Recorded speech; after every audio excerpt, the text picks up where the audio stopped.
gentlemen, welcome to the Leicester Square Theatre. Please welcome a man who wants to express his profound grief at the death of Queen Elizabeth II, like Greg's and everyone. It's Richard Herring!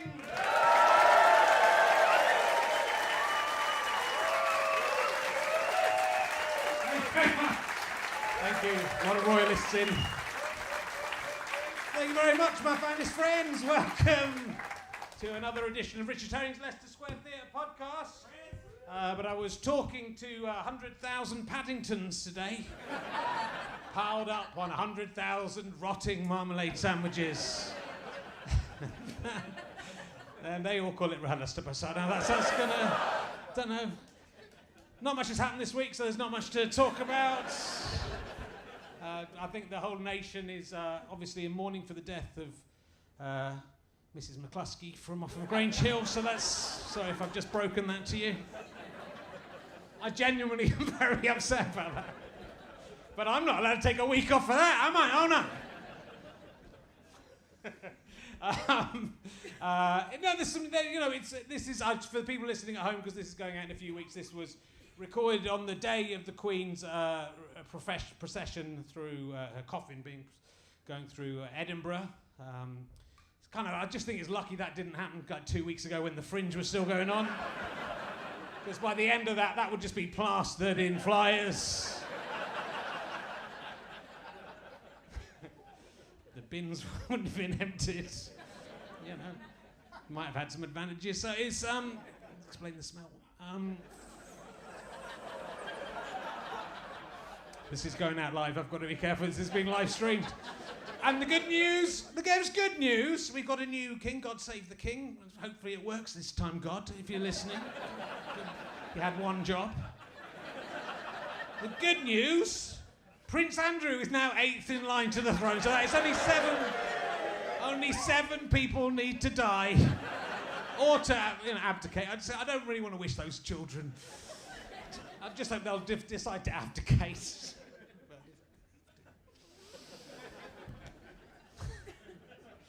Someone was arrested today for shouting at Prince Andrew. Weird, isn't it? That's what they'll arrest you for and what they let go. Isn't it? It's weird. It's weird, isn't it? Well, you know, he was probably very upset by that shouting. So anyway, look, we're going to crack. Hey, look, I'll do some. I was just going to advertise other things rather than risk cancelling myself. Twitch of Fun is back. You can watch Twitch of Fun on Thursday nights at 8 p.m. Also on YouTube. It's really good. I'm really excellent at ventriloquism. Don't know if that's something to be proud of. Do come and say RHLSTP live. richardherring.com/RHLSTP. And I've got a new book coming out soon. I don't know if you've heard about this. I lost a testicle last year. Don't know if you've heard about it. There's a book all about that. Look, I'm very excited and only slightly scared about this week's guest. We have had a lovely catch-up backstage. And some tears have been shed. My guest this week is probably best known. There's a lot of things I could have chosen, but I think I have to go. She's best known as the girl who smelled a spam from the TV seminal sketch show still celebrated today. Fist of Fun. Will you please welcome the incredible Sally Phillips, ladies and gentlemen. Spamu. Come in. Hello.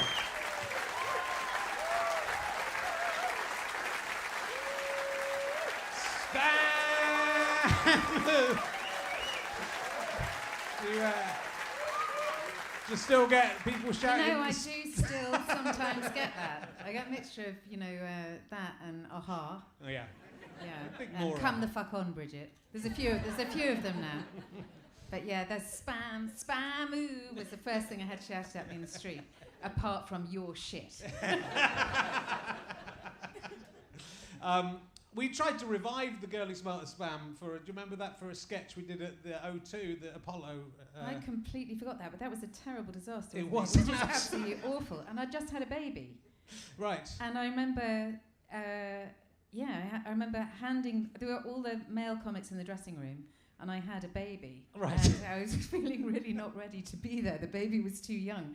I just remember pushing it into Milton Jones's arms, going out, being insulted about smelling of spam, and then leaving again, taking my baby, going quickly home before anyone could shout spam at me. But the audience completely nonplussed. It was like 3,000 people. Nobody recognised what we were doing at all. No. It wasn't a return of a favourite. It's like they didn't even know what spam was anymore. Never have I felt so old. Though I was reading that your first TV job, I don't know if this was actually for Fist of Fun, was on Lass Smith and Jones. Yeah, it was. With Mel Smith. It was my very first paid job, which was only a few weeks before doing Fist of Fun. I was in bed. I got two sketches for Smith and Jones. The first one was The Borrowers, and it required a near-naked couple to roll around on a double bed, reach for a condom, and find the borrowers, i.e. Mel and Griff had taken it. This was the 90s. And the other, that was me. I remember being quite excited because I got some new underwear for free. And the other one was I was in bed with Mel Smith. It started on Mel, and he was like, "I'm terribly sorry, love. This has never happened to me before. It must have been the drink." And then it panned over to me covered in vomit, which was vegetable soup, nice. To which I was, it turned out, allergic. So I swelled up and had to lie in London Television Centre backstage for a couple of hours before I could open my eyes enough to see to go home. Oh my God. Do you think they'd mix something else in with the vegetable soup? Have you never been covered in vegetable soup before? I hadn't, no. Wow. There we go. And you have? No, tell me. I probably have. I mean, we've done a lot of terrible things. Chunky showers. I was good. The other possibility for the thing I was going to introduce you by was that you were Benedetta in the life of a lesbian nun in the Renaissance Italy. I was. Yeah. That was a one-woman show that I co-wrote, in which it was based on a true... You weren't there. I was a student at the time. Which is based on the true story of a young nun. Well, her family gave her to a cut-price convent, and she sort of put up with it until she was about 22, and then she started, clearly an actress of some kind, started faking visions, and learnt to throw her voice and pretended to commune with angels. Right. And used this power to pretend to be male angels and seduce a younger nun. And so I did this thing. I played all 50 nuns. But Paul Verhoeven has just done Benedetta, the erotic film. It just came out last year. It was at Cannes. Yeah. So it was nothing like that. Didn't you use real blood in yeah, this? The stage manager. Yeah. Stage manager. I said, because I was having to mime everything. It was that time, and also we were poor. And I said, "Can I have real blood for the?" She faked her own stigmata in the, when the Pope came, and Stevie went off to the abattoir and got lamb's blood, and I ran backstage in the dress rehearsal and tipped this vat of stuff all over me. It was absolutely disgusting. I was a vegetarian at the time. Yeah. Yeah. Yeah. So you spent most of your career just being covered in various different... Covered in various different fluids, things. Yeah. Fair enough. But that was the name of being serious. So what was it that... Because you were doing... When I met you in kind of the early 90s in London, really, wasn't it? Because we were both at the same university, but not at the same time. You were sort of doing quite a lot of serious drama. I remember. So I wanted to be in Théâtre de Complicité. And I was in a sub-Théâtre de Complicité touring company which used to do French A-level texts and tour around the country trying to persuade schools to come and visit, and often would perform to very few people. And I remember us doing a show, I think it was at the Turtle Key Arts in Fulham, and you coming. Right. I don't know why, because anyway. I was studying it for A-level. Studying it for A-level. And it was very. I think it was 3, or maybe it was Bellamy. Anyway, it was. I think it was 3 of Guy de Maupassant's characters. Yes. Torture him for his unfair treatment of them as he's dying of syphilis. Yes. And it was very serious. Very serious. Very good. And he just laughed and laughed his way. And promptly asked me to be in his Edinburgh show. Rah, Rasputin, a comedy biography of Rasputin the monk, set to the words and lyrics of Boney M. Yeah. And so then I would go Edinburgh, because I was already going up to Edinburgh, so all my expenses were paid, right? So I would torture Guy de Maupassant. I was actually playing a prostitute who died of syphilis herself. Yeah. It was very touching and challenging. And I would do that and be all sort of worn out, and then run across town and put on a boob tube and flares and on like and a tiny stage. Probably about the size of between these two chairs was Yes, the size probably. of the stage. And I played Damien, didn't I? Yes, basically. Serovich, and Yeah. I did. Yeah, Damien from The Omen. Yeah. It was about, it was ahead of its time. It was ahead of its time. It was oh the my word! first jukebox musical. It was. It was really good. Yeah, and it was very good. It was really, really good. The William Cook, who wrote for The Guardian, loved it, and he was on the Perrier panel that year, and it was really bigging it up. And then the Perrier panel came on a Monday, and were literally the only people in the audience, and they just usually did really well and went very well, and we played to utter silence. And but did not I get owe nominated for the you- Perrier Award. I owe you a lot, though. Actually, that musical actually started my career Right. because I could not get an agent to come and see me die of syphilis for love nor money. I was like, I would send all these pictures of myself with like, P.S. I cartwheel. Can do 7 accents and cartwheel. Also can wear corset, no problem. And then it was sort of frustrating because I did nothing really in Rah Rah Rasputin. Oh, I think you were. I mean, I literally wore a boob tube and flares. That was it. By the way, it was the 90s, as we've established. And and I got an agent straight away from that. There you go. So thank you very much. And that agent was Rebecca Front's agent. So I sat in Rebecca Front's slipstream and took all the things she turned down. And the rest is history. Incredible. I think there were some good parts in there for you. So it was good. You were very good in that. And I reckon you were funny right from the get-go. I recognised you as being extremely funny, and you still wanted to really be a serious actor, which you just. I don't think that's the tragedy of my life. Yeah. That the more serious I am, the more people hoot with laughter. Like I was trying to get my passport photo done, and they kept sending me back, going, "You're smiling." I go, "I'm not smiling. I'm actually weeping here." I'm thinking of death, and that happens in shows, in films. If I have to look really, really sad, I have to go so dark in my head to get a kind of neutral expression. You really don't want to know what's going on. And all these years of doing comedy don't help. So your face sort of sticks like that, doesn't it? Yeah. It does, but you're extremely funny, and and it's amazing looking.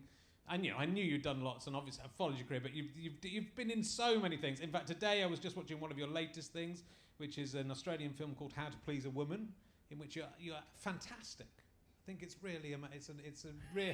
I think keep waiting for the joke. I didn't think I was going to like. I didn't think I was going to like it. I didn't think you were going to like it. I didn't think I was feel gonna like I'm going to be attacked. I'm just waiting. Yeah. And you're the thing is, I think you've done a lot of roles where you've been like part of a team, or you've been like a supporting player maybe. But this film, you are the absolute lead in and carry the whole film, and it's about a woman who sets up a cleaning business and then realizes that it's based on a true story. Based on a true story. It's based on a true story. There were these Sydney housewives who were, elasticated trouser, nylon trouser wearing women in their late 40s and early 50s who decided that, they were not prepared to give up on sex, and lots of their friends didn't want to give up on sex either. So they organised a cleaning business, which was only men would come and clean the house, and they would also offer sexual services on the side. And the director, who's actually an incredibly shy and slightly repressed person, became completely obsessed with these women, and decided it was a really great, form for a story for discussing female desire. Well, female is that, and the importance of knowing what you want and explaining what you want and communicating in both directions. It's a very charming. It's in the spirit of the Full Monty or something like that, with a bit more. It's a solid 2-star film. I know. I think it's. You know, it got 3 stars in The Guardian. It's not bad. You know, it's not bad. She wanted it to be reach as broad an audience as possible, and she's not a comedy director. She didn't intend it. She wanted it serious.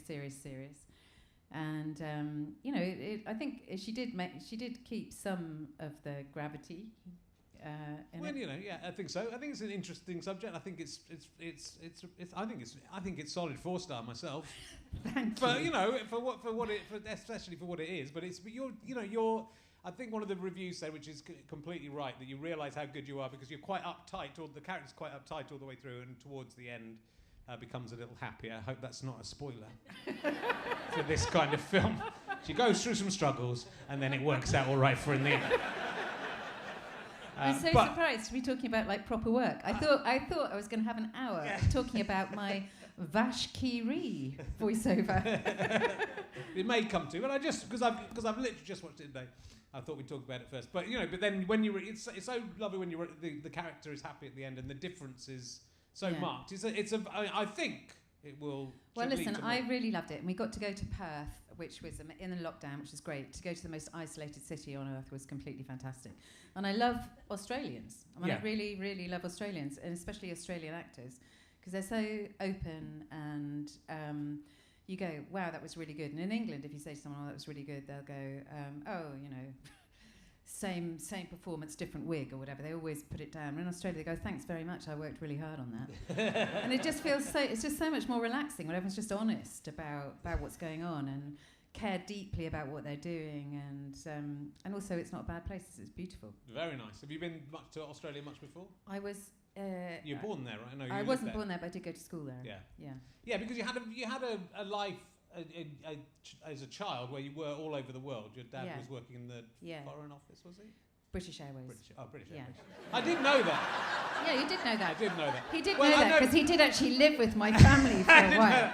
We didn't know if we were going to talk about it. We did go out with each other for a bit. Did we? I don't remember. Yeah, did we? I don't remember. Yeah, he doesn't remember anything. I've been out with most of my guests. And that's why... And that's why I've come wearing entirely witchy green. No, it's fine. We're over it. Your dad was a very, very strong tennis player. He got to the US Open finals, semi-finals of doubles. Yeah, he did. He played in 3 out of 4 of the Grand Slams. And that's the reason that I was sitting next to the Royal Box at Wimbledon. That's the reason you when were. Princess Diana, which I mentioned last week, tried to get off with me. And if... that we weren't in a relationship. The awful thing about that story is it's actually true.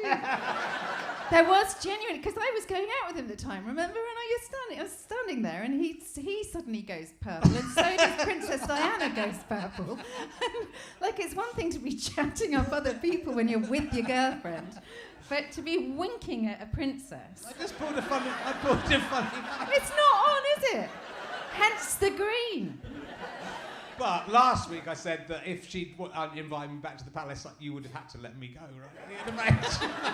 You'd have, especially, in hindsight, knowing how little time she had left.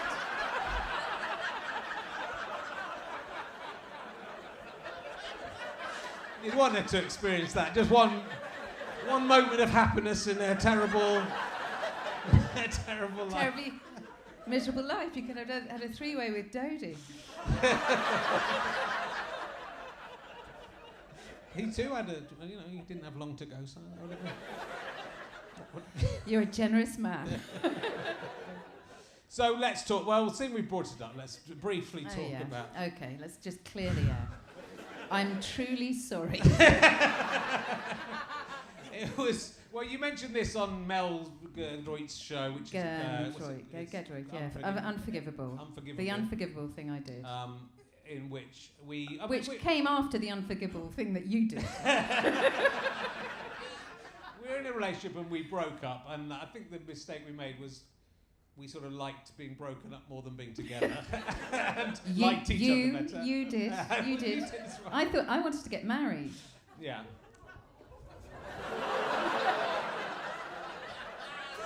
Well, you know, in hindsight, I wish we'd married and could have had a family, No, could you have got that didn't. out of the way, and I could have been shagging loads of people now. So the joke's on me. His mother wrote to me. Or your father wrote to me. Yeah. You love my mum and Recently. dad more than I me. did. Yeah, You wrote maybe to- I did. you And your wrote- lovely sister with her gorgeous kids. Yeah. And they all played the tuba. Did they all play the tuba? They played one of them played the trumpet. I feel like, and they lived next door. His sister and his mum and dad lived next door in Somerset Cheddar, and it was just a really nice setup. And his mum grew amazing tomatoes that just were wonderful. She loved my mum and dad more than she loved me, Yeah. which, you know, again, I'm now the same age as my dad was then. So Yeah, and you were about to go into. I'm basically him. You were about to go into your leather trouser wearing phase, so I'm really, really glad I missed that. That was only on stage. Yeah, it's interesting what different things we remember. I was just gonna. The fact that a trumpet becomes a tuba is probably indicative. That's good, right? Yeah, it is. I hope it applies in all directions. So it's. But we did a show together after we went on, off, and off. I thought this was why it was such a nightmare, right? I thought we were back together, and you thought we're just having, my son is in the room, casual sex. And many mid-20 relationship, you know, goes wrong on this, people not being entirely clear about that. So we started, and I think I didn't realise straight away, but that show, Richard Herring is All Man, was really an explanation of why you couldn't have a long-term relationship.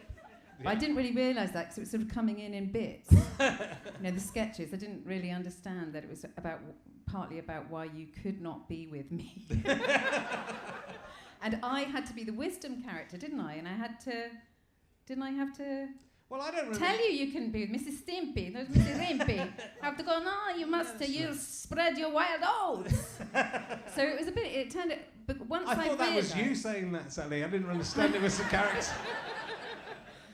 Yeah, and so the thing I'm truly sorry for, Richard, and I'm being witnessed here, that we started doing this thing and Richard was by this stage seeing someone else, and it was just, I went a bit bonkers. And at the time, I was doing a show with Arthur Smith's Hamlet, and Arthur hadn't written it. So I rang Richard from Bath, went, listen, we're on to, for example, Arthur said, Sally, at this point, there'll be a point where you play the piano. And I go, I can't play the piano. He goes, yeah, you can, Sally. You can do anything you want. You went to Wickham Abbey, for God's sake. You can play the piano. And there was genuinely a bit where I just try and play the piano, not having any idea how to play the piano. And I rang Rich and I said, listen, I've got to be Ophelia, and there's nothing to say. Can I say that... you know, Hamlet has just dumped me because he's got a show coming out on BBC Two and he wants to sow his wild oats, which had been was a joke at that point because I thought we were back together, and you said that's fine. Okay. But by the time we actually got to Edinburgh, yes, you did. By the time we actually got to Edinburgh, it was no laughing matter, and I was properly angry, and. And so, but I sold you more tickets because people used to come and see the double. So they'd come and see Richard Herring is All Man and watch me breaking down there, and then come and watch. You saying you heckled me? I don't remember that. I did heckle you, yeah, backstage. I remember because there was a bit where he did a piss take of me dying of syphilis. That show. He go, my name is Guy de Maupassant, he said, and. I can't remember. I do remember going, you're a shit actor from backstage. And Graham Linehan sort of afterwards almost grabbing me by the scruff of the neck and going, I'm not going to try and do his accent, but you know, you can't do that, Sally. You can't heckle him during the show. It's a bit much. Maybe wait till after. Yeah, so I'm truly sorry. I didn't put your real phone number. No. On the thing. You know that. I do. Well, I thought, no one rang me. I'd have quite liked I was very lonely enough. So we had Mad Frankie Fraser in the show. So Arthur was sort of contrasting Hamlet, the man of thought, with Mad Frankie Fraser, the man of action. And we'd had lunch with Mad Frankie Fraser, and Arthur went, "Did you ever kill anyone?" I went, "Of course I did." And the joke was that Ophelia had put Hamlet Herring's phone number up on Dick Kipper. Actually, that was the name. Dick Kipper. Yeah. Anyway, I'm really sorry. It's all right. I went to see. I'm genuinely sorry. I went to see the show and I did enjoy it, but because I. Well, it transferred to the West End. It was quite good. But I'm a huge fan of Arthur Smith as well as yours, and so there's part of me that was quite flattered. You were more of a fan of Arthur Smith. But I was quite flattered to be in the show. But I think it was a quite damaging and not very. It's nice quite a damaging thing to happen. And I'm really to sorry. both of us, though. So I'm very sorry as well. It's okay. I forgive you. I absolutely forgive you because you're a terrific woman. And I'd say stop here. I made a terrible. And I would like to propose to you now today. I just let no. Fuck it. It's weird getting older, isn't it? Because these things are so big. They feel so big in your life. But we were 24, 22. Yeah. We were children, especially me. I was especially a child, so you dodged a bullet, I think. Straight back at you. Anyway, I've got my lovely son here, so it all worked out fine. Ollie, where are you? Yeah. There.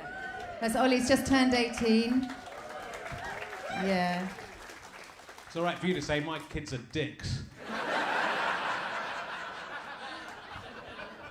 Been looking after them all weekend. And my cousin Connor's here. Can I say hello to Connor? Connor? Hey, Connor. Thanks for coming.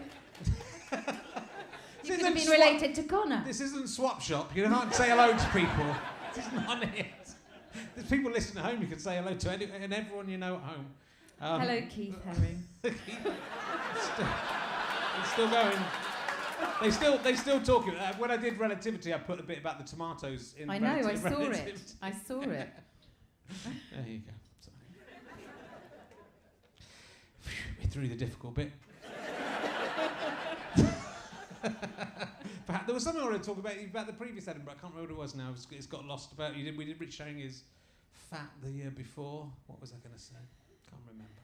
Rara Rasputin was completely fantastic. I think you should bring it back. Well. And also Boney M. Like, what an underplayed band. I mean, awesome. Boney M. Come on now. The thing with Rara Rasputin was all about Charles and Diana, which we might be able to update it now. It did all kind of fit. I think... But it was mainly about the Russians, wasn't it? Well, it sort of was, but it sort of wasn't. It was sort of... Wasn't it? It was... You were Rasputin. I was Rasputin. Yeah. But I had Mr. Kipling's French fancies, which I don't think is... I think that's canonical about him, it may be. Well, we did Fist of Fun, despite having broken up. Did we? Yeah. I thought that was before we broke up. No, it was after. Oh, did we? Yeah. Oh, there we go. Yeah. I insisted you were still in it. I don't think many people would have done that. No. So well, you're a... I'm a great guy. But also I knew because you were brilliant in that show as well. I don't know that I was. You were. Anyway, I'm as I said, very grateful. I owe you my career. Thank you very much. And I'm deeply sorry. Can I have a part in the new Bridget Jones film, please? I'm not in charge of that. I did audition for a part in Bridget Jones, yeah. Which one? I think it was a character that got cut out of the film. I wasn't right for it. There was a man interviewing somebody. Oh, yes, I know who did that. Yeah. But in the fire station. It was in a tent or something. I don't know what it was. Oh, right. Yeah, no, I'm not sure. I think it got changed anyway. I did watch it and I recognised some of the lines, but I wasn't very good. So, you are very good. You were right. You were right when you heckled me back in the show. No, I heard you on the radio this week. You got a drama on the radio. Very good it is too, and you were very good. Oh, thank you. Look, isn't this boring when people are nice to each other? Why couldn't you be nice to me in the 1990s when I needed to be?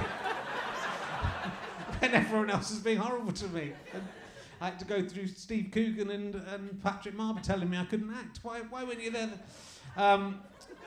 Did they? Oh, they were horrible. They were fucking horrible. Were they? Yeah. Were they? We but did. You were horrible to Patrick Marber. You used to do a that's thing why. about... That's why we were Oh, is horrible that to why? Yeah, I've sort of. You got your revenge, though. I mean, every single episode you had Patrick Marber's face on some spoons or something. I saw Didn't Patrick Marber at Steve Coogan's 50th birthday party, and he saw me coming towards him, and he went. He was talking to David Baddiel, and I said, "Oh, hi." He said, "Oh," and then I said, "Oh, you still cross about that?" He said, "Yes." He was quite upset. But I apologised to him. But they were not. We did a show called The Dumb Show. That was the first show we did, which should have been amazing. It was Steve Coogan, Patrick Marber, Stewart, Simon Munnery as a kind of wild card, and me. And we tried to reinvent the sketch show, but people weren't ready for it. And I think they just thought we would write all the sketches and they'd do all the sketches. It didn't. But didn't you write On the Hour? We did, yeah. Yeah, I mean, that's seminal. It is, but there we go. I remember going to my first comedy awards when that was nominated and not being able to take I didn't know what, these awards, I didn't really know what you were supposed to wear or whatever. I'd run to Camden Market and got a cheap shift dress and matching bomber jacket, and it was really hot and I couldn't take the bomber jacket off because I shaved my armpits. Just getting hotter and hotter and hotter, but also being bedazzled by Birds of a Feather and people like that. That was the last one. Did you win? I think you won. We might have won with On the Hour, yeah. I've never been... I think I did two years with On the Hour and have never been back to the British Comedy Awards. But the last time I did it, I cut my hand. Anything like that where there was free drink, we would just drink as much as we could because we had no money. They do it on purpose now. They don't give you any food, and they give you loads and loads of drink in the hope you'll behave badly. Yeah, so we behaved badly, and I cut my hand, and I had my shirt covered in blood, and then was never invited back. And the last time I went to the BBC Christmas party, don't do that. I got so drunk that I got Stephen Moffat, the writer of Press Gang and Doctor Who and Sherlock. The entire time we were going out, he had a pinboard above his bed with a big picture of Julia Sawalha. Right? And I had to say, could you put a photo of me up there? It's not true. It's big Julia, tiny me. It's true. It is true. We had a joke in the show. It's true. And then guess who we went out with after Katherine Shepherd? Julia Sawalha. Well done. Thank you. Congratulations. Again, careful what you wish for, Sally. That's... How many more actresses did I have to go out with before I learned my lesson? We started climbing up the Christmas tree. I think there was a... What are you talking about at the BBC Christmas party, right. we started... I think it was a staircase behind the Christmas tree, and I crawled up it, and Stephen Moffat was crawling up behind me, and then I never got invited to the BBC Christmas party again either. But he did all right, didn't he? Yeah, Stephen Moffat, yeah. He was was married to Dexter Fletcher in something. Oh, yeah? How's he doing? Film. Yeah, he's lovely. Yeah. He's so nice. In fact, we did talk about you and Julia. She once called me Dexter when we're having sex.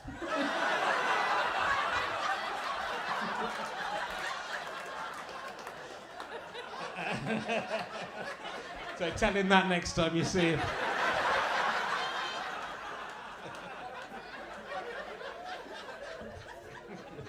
It's a great relationship, so it was good. It's good. It went well. Let's talk about you. Or not, I'm easy. This is what the people wanted. But another thing I was nearly going to introduce you by, which is what I introduced Simon Pegg by when he went as my... 6 pairs of pants. 6 pairs of pants. Yeah. Can you remember all the people in 6 pairs of pants? Yes. Yes, I can. Can you? Well, Simon Pegg. Yeah, I gave you Jessica Hines. Yeah. Katie Carmichael. Yeah. Neil Malarkey. He was. And well Simon Schatzberger. Wow. Did better. Of course I can. We did. I don't think Pegg could do it. I don't think Pegg remembered them all. I'd forgotten Malarkey was in there, I'd have to say, until I saw it, yeah. It was a bit weird that Neil Malarkey was in there, because he was about 10 years older than everybody else. He was. Yeah, and none of us enjoyed it. Did he tell you the story about us? So it was this really, I'm going to say shit, shit sketch show from Meridian in Anglia, but at least it was something happening, you know, where none of us had done anything before, really. And yeah, but it was incredibly cheap. So they had us staying one night in Truck World for £5 a night.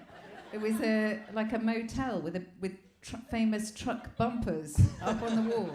And they had a blue comedian and a stripper in the bar. Oh, wow. And there was sticky trails along the Hessian walls and moths stuck in the lamp. It was awful, really awful. Tell us about that, yeah. Yeah, but that's where Daisy, I can't remember, Daisy and Tim, the characters from Spaced, originated there. Yeah, so it's all of these things are important. And hippies as well. Was that hippies after Smack the Pony? Was it before? Can't remember.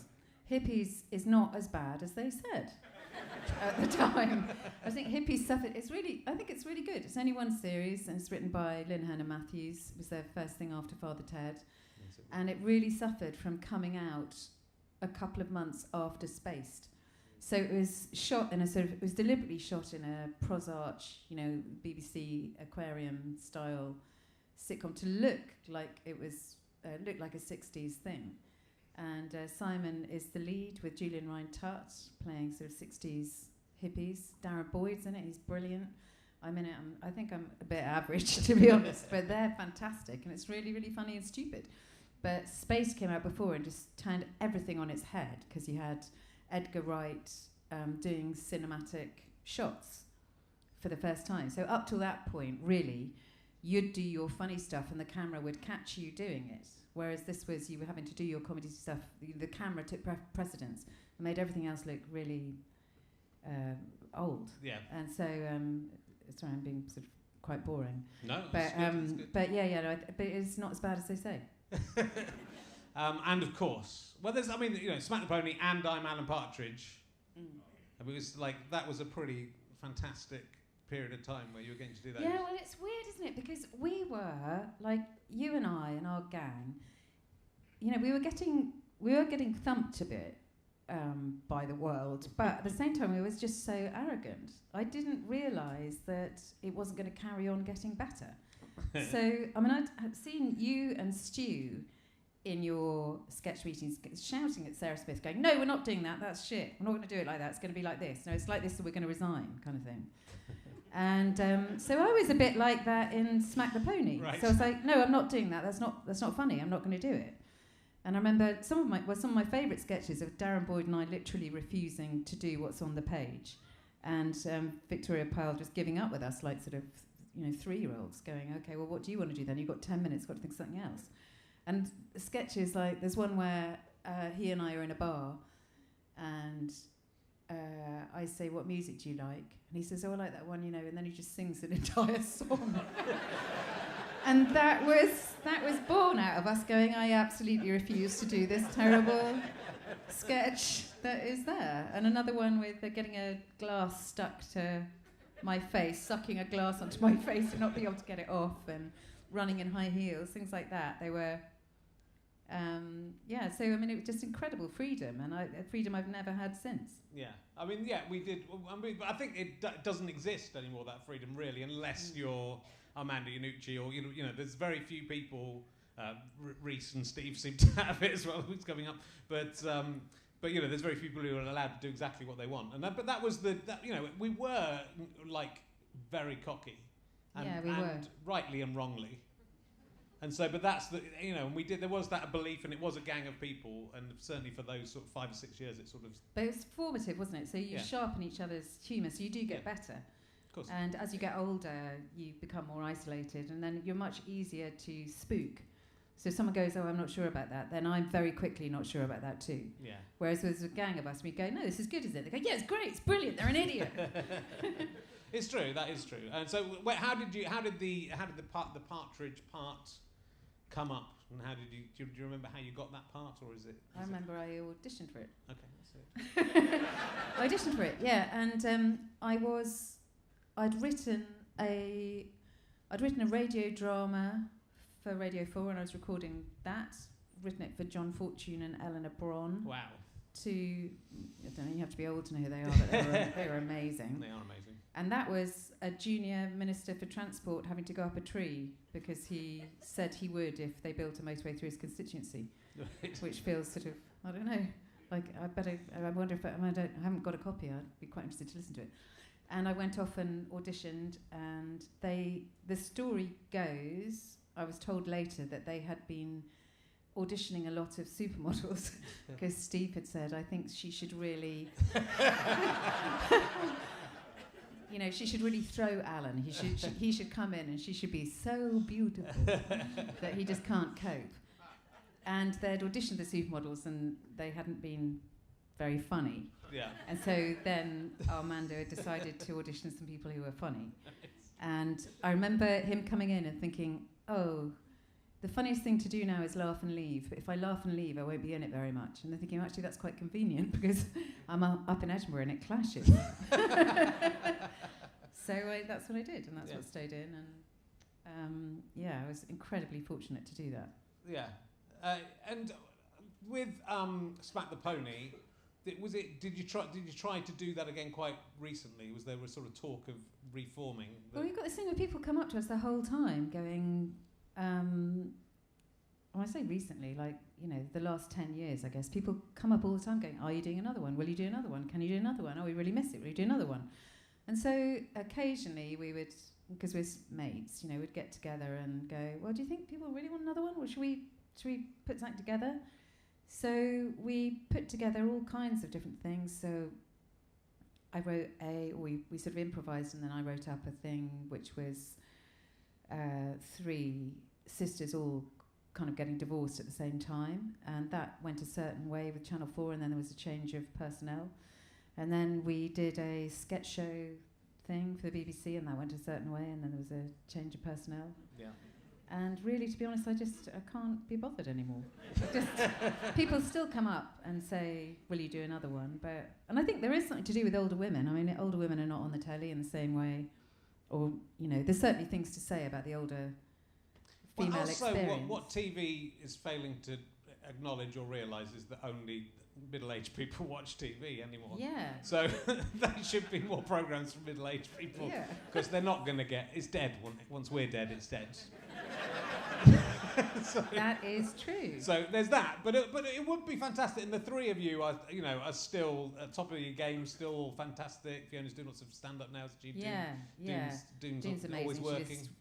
So it would be, and also it'd be great to see, because it was such a youthful kind of energetic show. It would be sort of fun to see it with. I can't be bothered. Yeah. But that it just sit in chairs. It just feels like there's so many struggles to have there. One is, what you do with the previous brand. Do you do it the same or do you do it different? And then it's, can you live up to it or not? And the sketch show is dead. Long live the how are we doing the sketch show these days? And it just feels like if I were going to do a sketch show, it'd just be a lot easier to do it with someone else, so there was none of the other baggage. Yeah. I mean, you're doing pretty well doing movies and stuff. So Solid 2-star movie guy. I'm a 2-star movie star. In some ways, doing a sketch show might be a backward step from being in films. But there's another Bridget Jones. Is there coming up? Who knows? Oh, okay. I mean, they announced it in the papers, and the availability checked me for now. Okay. And I'm here. I'm free. This is part of it. I got the job, and this is the character I'm playing. Doing pretty well. Yeah.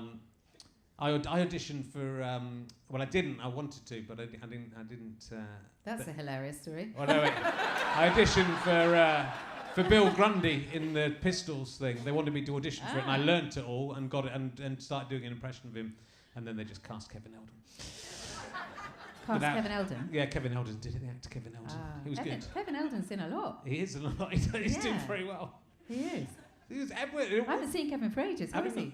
I haven't seen him for quite a while. I saw him at when I was doing Lisa Tarbuck's show. What was that even on? Do you remember that Lisa Tarbuck panel show, game show I did? No. Don't think it was. Was it? Maybe it was House of Game. I did a show where I elbowed Denise Van Outen in the face accidentally.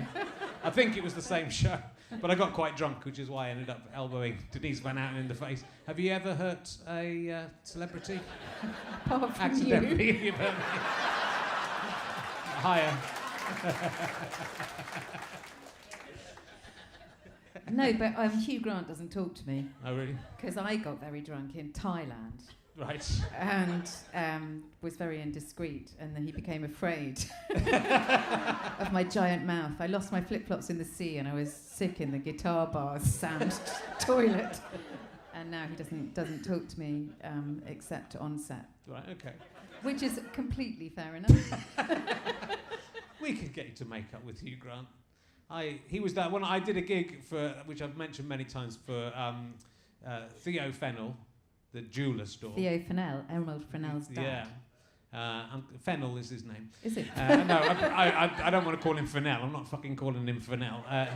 It was like all the most famous... Herring. It was, yeah, Herring.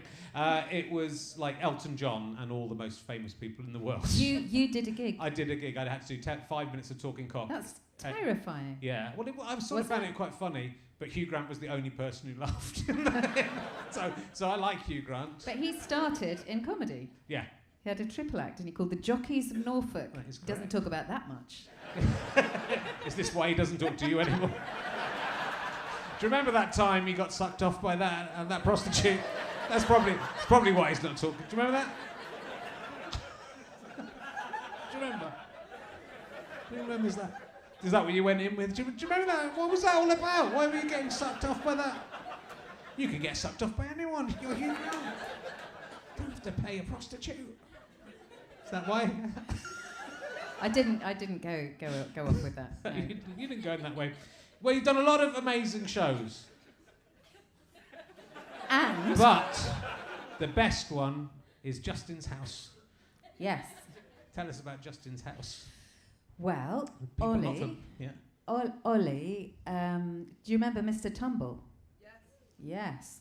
So when I had Ollie taught me sign language, Makaton. And the way we learnt that, Makaton is kind of baby British sign language, and you do it with alongside speech. So it's to give a visual prompt when people are learning to talk. And people with Down syndrome are brilliant visually, have great visual memories. So it really helps to give a visual prompt. And I did a course. Makaton stands for Margaret, Karen and Tony.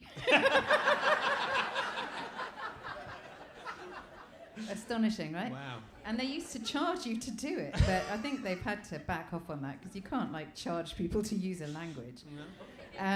Or maybe you can, I don't know. But anyway, there's a brilliant program on CBeebies called Mr. Is it called Something Special? Something Special, yeah. And Justin Fletcher, who's a man, I had an Australian maternity nurse for one of my kids. She says he's got children's teeth. That's why the children like him. He's got baby teeth. He's got all his milk teeth. It's weird.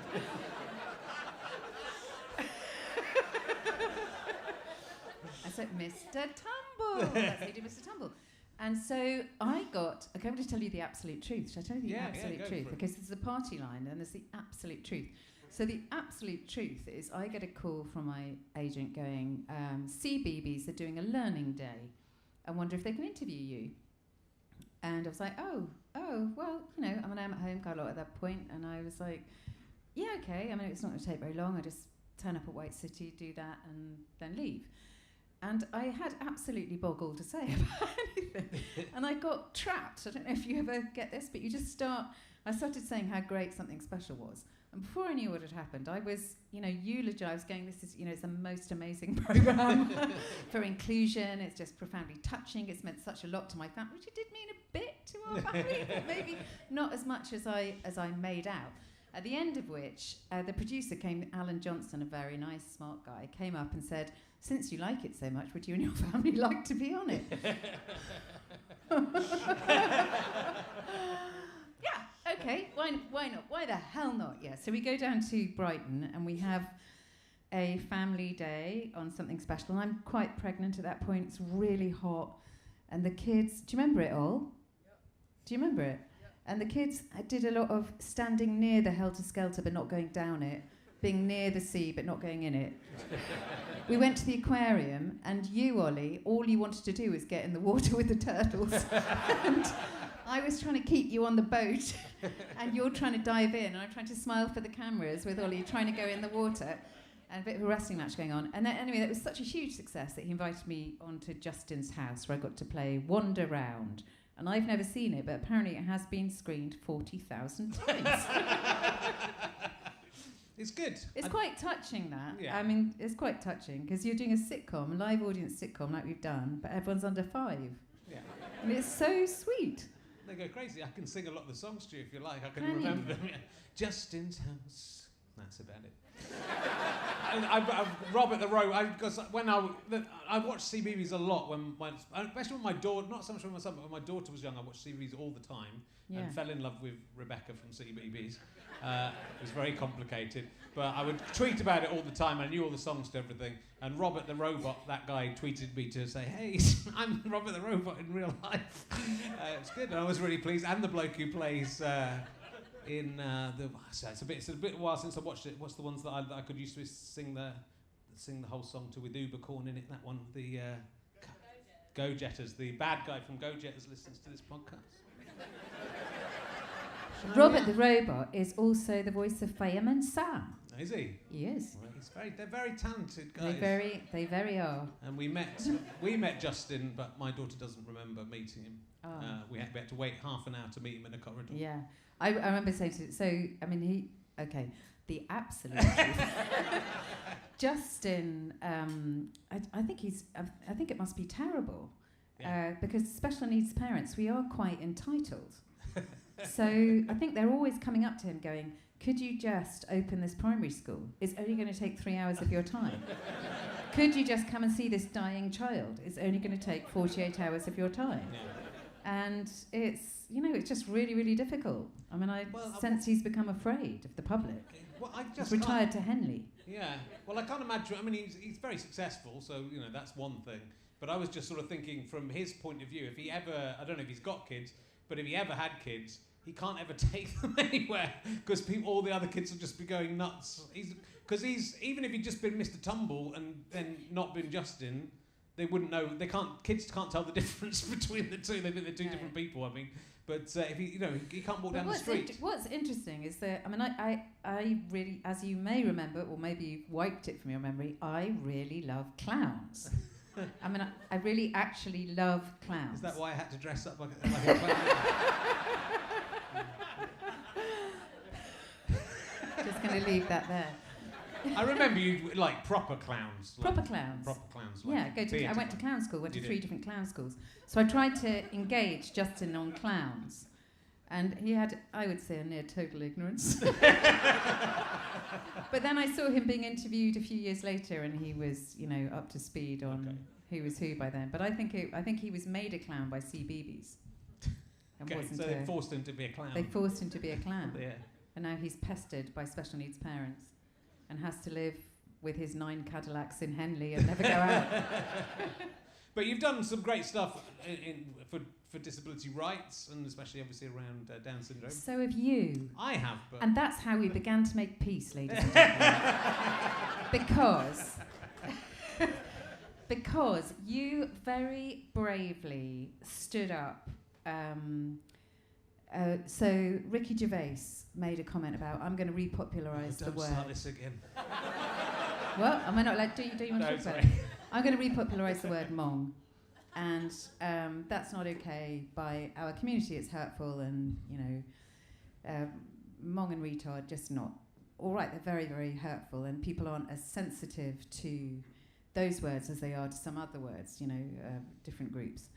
And you very bravely stood up to Ricky Gervais on Twitter and kind of went, that's not all right. And you got just destroyed by his 40 million Twitter followers. But I woke up that morning and our community, imagine my displeasure, ladies and gentlemen, to see my inbox full of Richard Herring is a hero. Oh my God.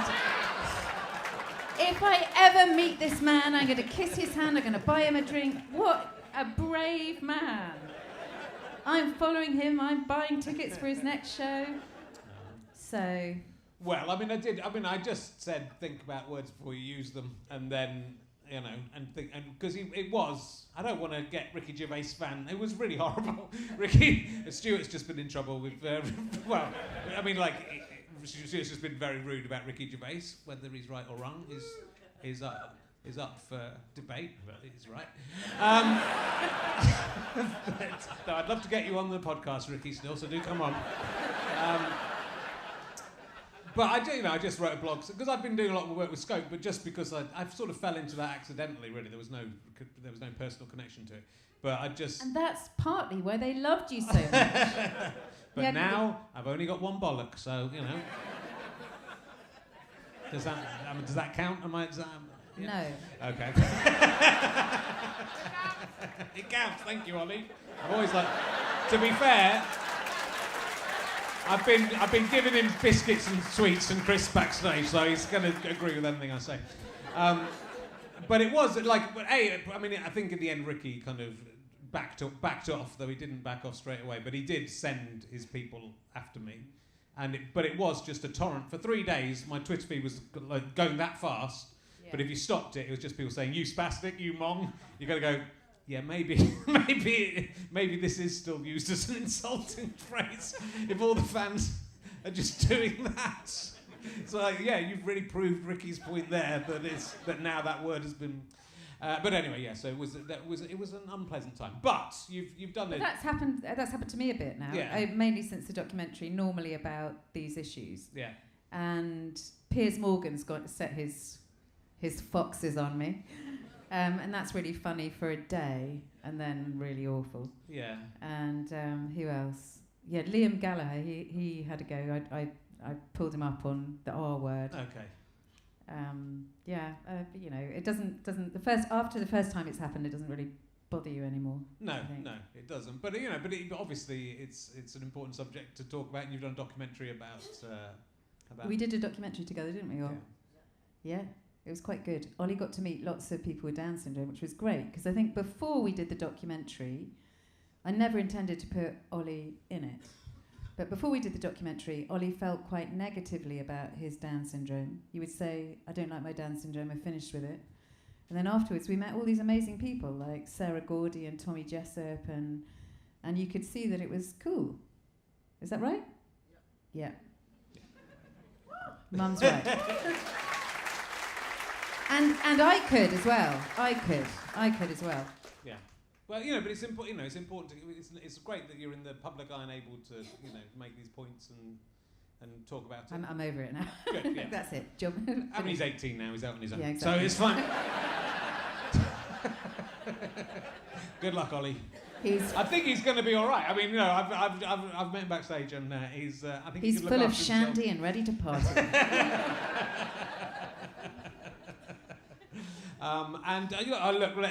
We'll whisk through some other stuff before we finish off. But Veep is incredible, and you're incredible on Veep. Well, I'm just incredibly lucky. I got that. I mean, many people debts of thanks, or your whole career is just a series of accidents.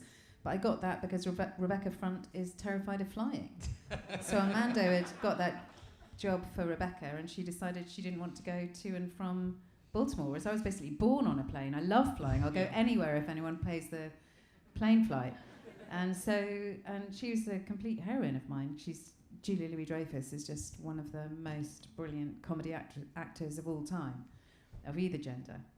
And lucky me. I got to go and was a bit worried because I had to improvise I had to be Finnish, and I didn't know, I'd never been to Finland, didn't speak Finnish, and didn't know anything about, I'd say, politics in general.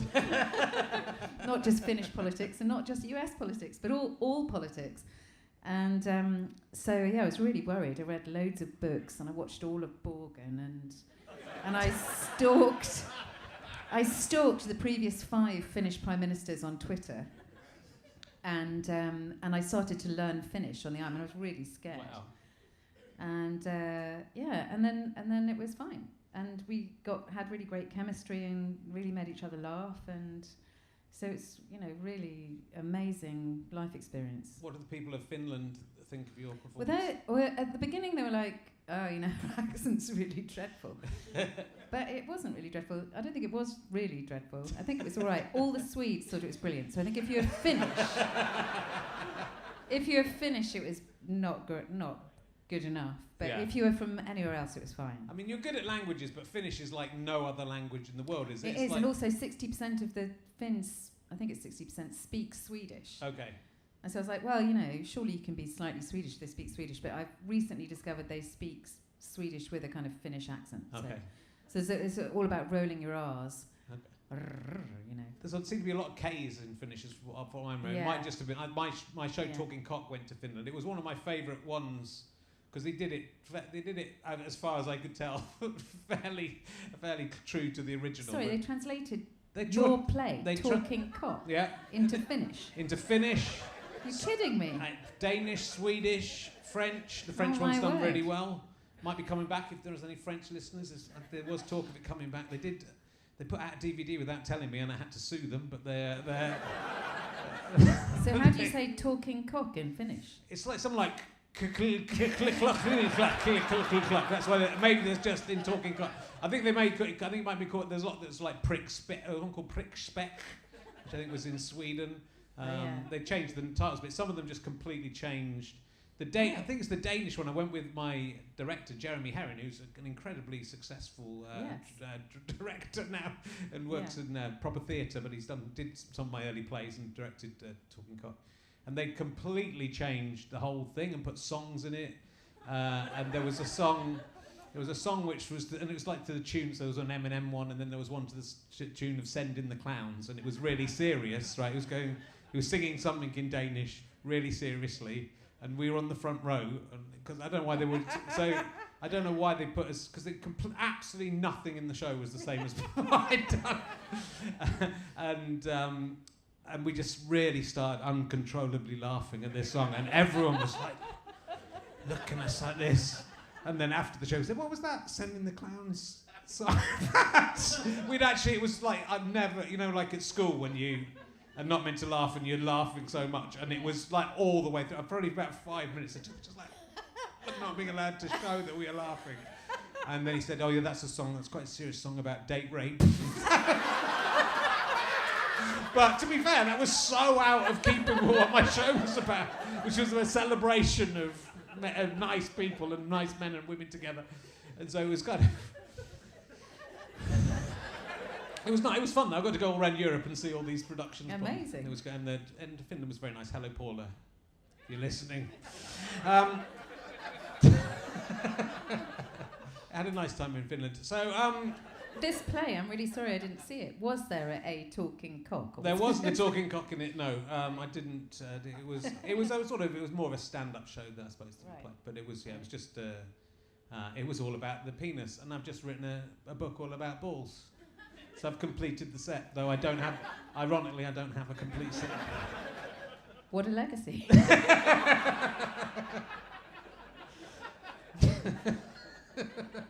It was like I had to turn down the vagina monologues because I just didn't think I'd be able to do it without snickering. It'd be nice if someone was. No, the vagina monologues it was a response to the vagina. Well, not a response, but it was. I was doing Christ on a Bike at the Arts Theatre, which was used to be the Leicester Square Theatre over there, but it's still there. And the vagina monologues was on before me, and it was always full of people. And then I'd go on and do Christ on a Bike, and there'd be 25 people in there. And every time in the bar, someone said, "You should do a male version of the vagina monologues." I went, "Don't be stupid, it's such an obvious idea, I'm not doing that." Then I thought, maybe I'll do one, maybe people will come and see it. And then I thought I thought men needed to talk, but then that's again back to your film. It's about the communication, people talking about their sexual needs and desires, and it's an important thing. So. Yeah, it's very hard. Yeah. If you're British, I think. Well, I just find it incredibly hard. I found the worst thing about doing that film was doing the press, because I was mortified, and all the interviewers were mortified as well. So none of us knew how to talk about it. Even though you've learned from the film. But my character is there to be really embarrassed throughout. So I was really embarrassed throughout. So I was the only person in the film who wasn't having sex. But it was very moving, really. We did the only nudity was in non-sex related scenes. So we had a women's changing room, and there was a woman, all these different bodies, and a woman going, "Oh, I just had a really bad, bad experiences with men, and I just felt like this would be a good opportunity to, claim a bit of power back." I mean, the Aussies are just much better at talking about that stuff than we are. End of discussion about the film. I just can't talk about it. I just can't. It's really embarrassing. It's not embarrassing. It's good. Right, what's coming? We better quickly go into anything that's coming up. The things that I've found you're doing coming up. Oh, there's so much we haven't talked about. Taskmaster, I loved you having sex with that water cooler. That was amazing. That was amazing. You were so good on Taskmaster. It's the banking on Mr. Toad. I don't think that's happening. Okay. It's a film. Basically, films. Their finance falls away. So you get signed for something, and then like Bridget Jones. I'm booked. It's been announced. I'm booked for now, but it's been delayed. So let's see if it happens. Well, what is happening? You've set up a production company with Ronnie Ancona. I have set up a production company with Ronnie Ancona called Captain Dolly, and we're a group of small companies. This is just very boring. No, it's not. A group of small companies, and we're hoping to make lots of low budget, high budget eventually. But we want to make some films, some comedy films. Our dream is, wouldn't it be lovely to have your own comic strip? Yes. A gang of people who you thought were really funny, just as we were talking about back in the 20s, a group to get really arrogant again with in old age, and just back each other up and get sharper. You get fewer and fewer opportunities to actually learn, I think. Yeah, so I think there's so many talented people. I think that and I think we were talking backstage about sort of improvised films, and I think there's so many comedians who are capable, and so many comedy actors who are capable of actually improvising good dialogue, which is obviously, as a writer, you're able to do. We're hoping to do quite a lot of international co-pros as well. So I've got a film with Sweden, which is great, which hopefully will go next year, and then one in Italy as well. So there are not that many low-budget comedy companies working with other countries. So I hope that will be a way of travelling. Is there someone to help you and Ronnie out with organising everything properly? Because I just worry about the two of you being in charge of something. Yes, yes, there is. She's called Layla Musavi, and we're hoping to get another fantastic person on board to help us. Yeah, you're completely right. You've absolutely identified the problem. I mean, Ronnie is more nuts than you are, so that is. I do love her very much. Is there anything that you can talk about that's coming up apart from that? Have you got any? I think so. I mean, I did a film called The Statistical Probability of Love at First Sight, where I was married to Dexter, and that should be coming out on Netflix in the next couple of months, I think. Right. And then something called My Happy Ending, in which I die of cancer. Well, I'll definitely watch that one. So it's I'll definitely watch. It's been lovely to see you again. And you. Why didn't we stop hanging around? Because you were going out with so many other people, and I couldn't get over that.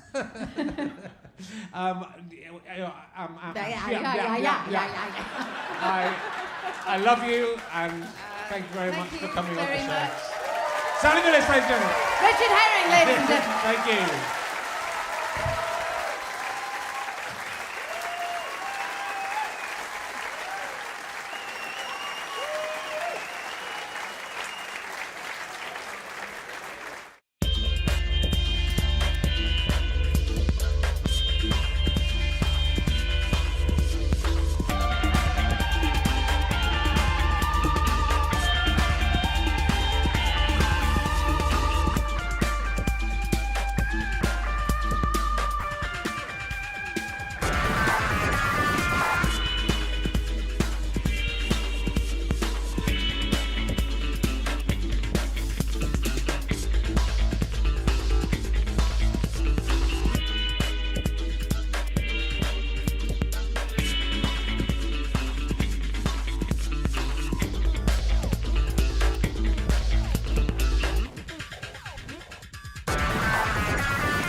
Square Theatre, please welcome a man who's about to start his 25th series of this podcast. It's Richard Herring!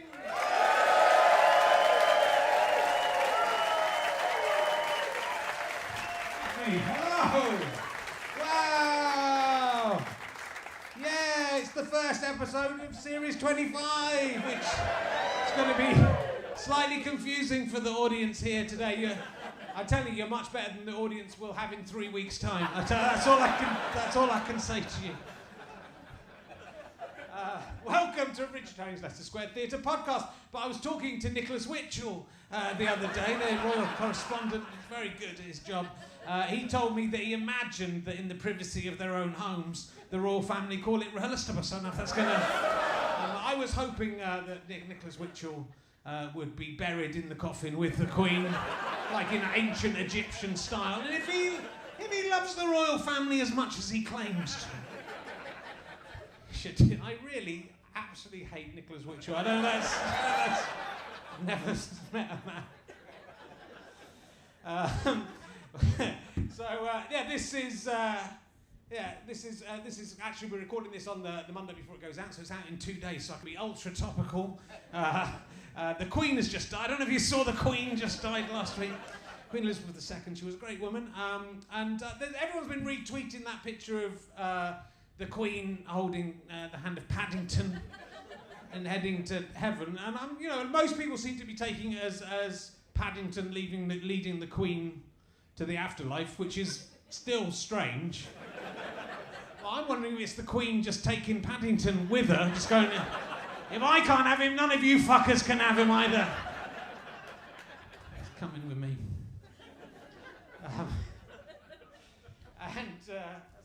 I wasted everything in 3 weeks' time for this, didn't I? Now look at it.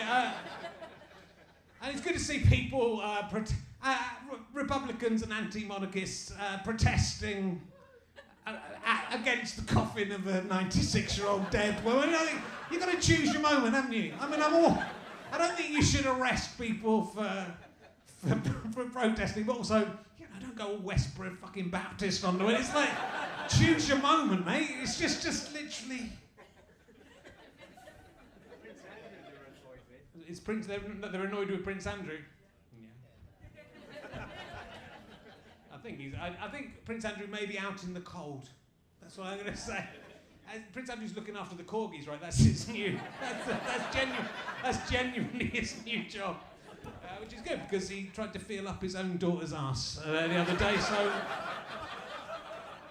I'm a bit scared for the corgis, but they've had a good life, haven't they? They have had a good. They've had a good life. So they're sort of saying like the dogs, Nicholas Witchell said about the dogs.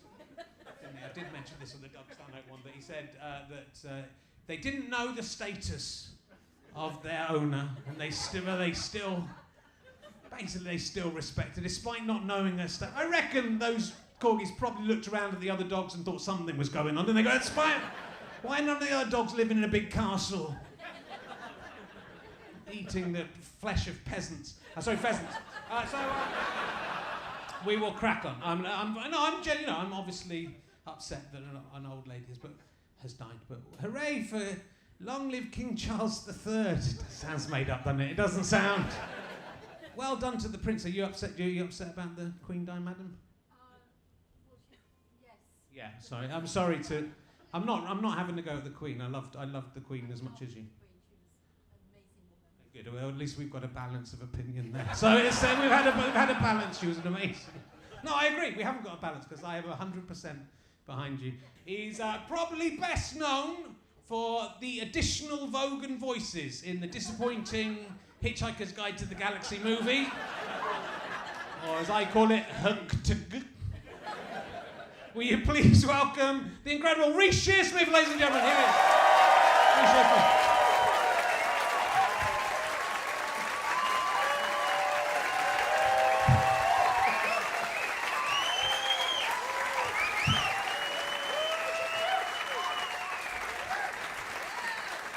Reece Shearsmith.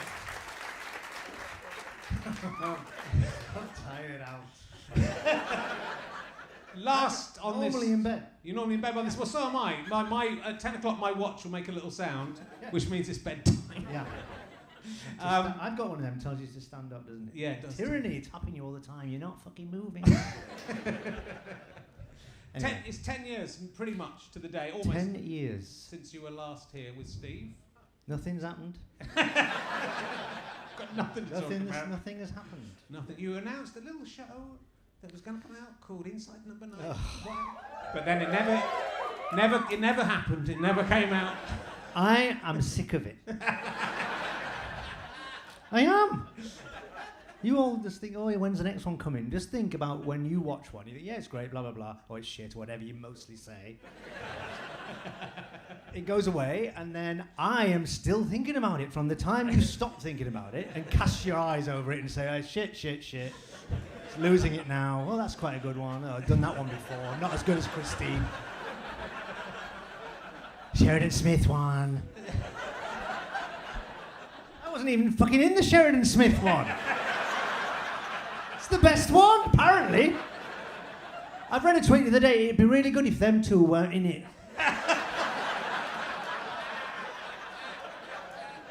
Believe me, I get a lot of comments about me not being in this show. Or this show would be a lot better if Richard Herring wasn't in it. Exactly. Yeah, I mean, it would be weird. It would be... At least let us be in it. Nobody else will have us. Anyway, yes. We may talk about that more. I have ranked all of the 43 episodes from worst to best. I'm going to start at the worst. Ranking, yes. It's nice that people rank them. Oh, shut up. Have you just come out to make my hypertension worse? Well, let's I've got a medical tomorrow for the next series of Under 9. I'm going to be, if we don't carry on at this rate, I will not pass it. Very high blood pressure. It was high last time. It's because the doctor, he was like, oh, your blood pressure's very high. It's because he was new, and I thought, is it going to be a proper... Normally, the TV medicals, you just, in your ears, check your heart, and you're all right, and off you go. This was like proper, undress, please. I was like, sorry, what? Yes, behind the... And I thought, oh my God, it's a proper one. So my blood pressure went through the roof, thinking, is it going to be... What's he going to find? And he was like, your blood pressure's very high. I'm going to go out the room. Just relax. I'm going to go out the room. I won't tell you when I'm going to come back. As if that's going to fucking... What? I think... It's like doing a Mike Lee where he leaves the room and then you've got to do an improv and he creeps back in and watches you from the corner. Anyway, sorry. I'm babbling. It's good. It is, you know, and then that could be a new number 9. So that's fine. That's going to be a number 9. Yes. Oh, good. Why don't you do a number 9 bus? All right, cunt, what happened?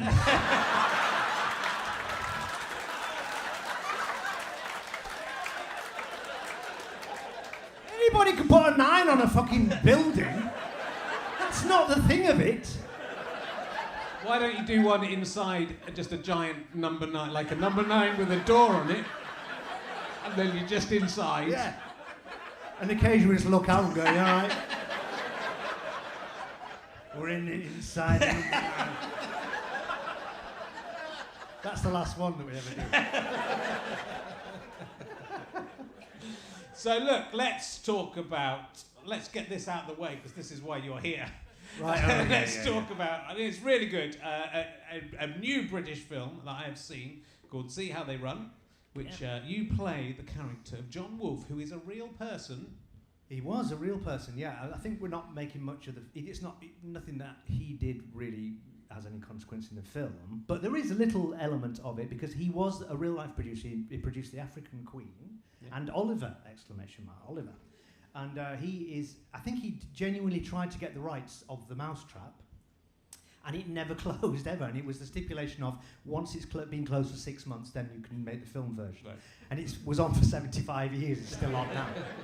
So he never gets to do it. And that's my sort of trajectory as to why he might be a suspect in this very classic murder mystery. It's like Clue or what are the other ones? I don't really know. Well, like all the Mousetrap, in fact. Yeah, it's like it's you know, the idea of a murder happening on the stage of the Mousetrap or the backstage at the Mousetrap. Yes. So it's a neat idea. One that is nodded to, which has been explored before by Tom Stoppard, but there's nods to Tom Stoppard in the film. Yes, that was with his character, Sam Rockwell's character is Stoppard. Well, no, that's Saoirse Ronan's character. I don't know the name. I didn't really. If he didn't, I think you were right the first time. If I was not directly involved with them, I don't know that I'd never bothered to learn the names. And I had a couple of scenes, but I just learned the character names, and then these people apparently were very famous.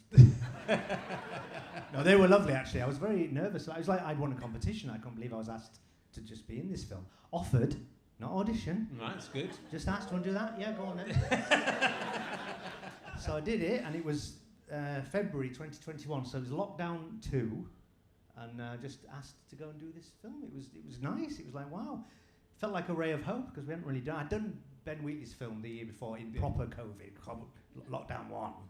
That was the main one, wasn't it? And that was scary because that felt like properly like what we're doing going out. But that was exciting. But yeah, this was a great. I think apparently it's #1 at the box office this week. It's done very well. So I'm delighted for it. It's good. It's a fun film. It's very snappy and. Like you say, it almost feels like it could be longer, doesn't it? I think it could be longer. Through it. I think it's, you know, I was surprised when it was over, I have to say, and I was enjoying it, and that's, you know, I thought... that never happens, does it? I would like a couple... No, it does. I usually watch films go, when can I go home? When can I go and have a wee? And I didn't need a wee, but I still... unlike when I went to see Death of Stalin, I went for a wee during Death of Stalin, and Armando Iannucci saw me going for a wee, and then brought it up on the podcast. Like, as if, like, I thought I needed a wee. You gave me some free beer before the show. Thought I needed a wee. I was sitting next to Right Said Fred. I was confused. It was like Stalin on one side, Right Said Fred on the other. But no, it's very enjoyable. I love, all the performances are great. I love the actress whose name is Ronan.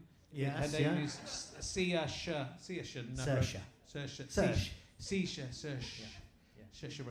She's fantastic. As I was filming that, my bake-off went out, which I won. Well, spoilers. And so she watched spoilers. Yeah, I mean, it was going to go back.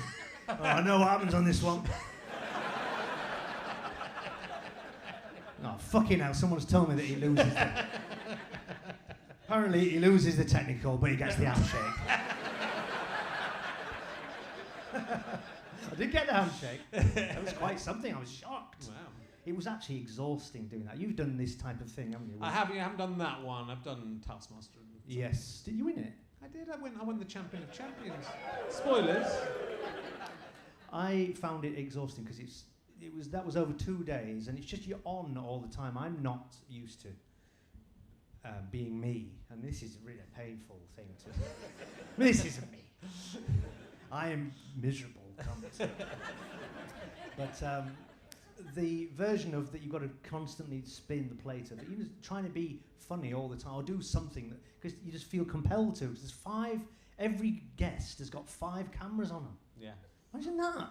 Anything you do is when you finally go, oh, can't keep it up any longer. That's the bit they'll use when you just slumped.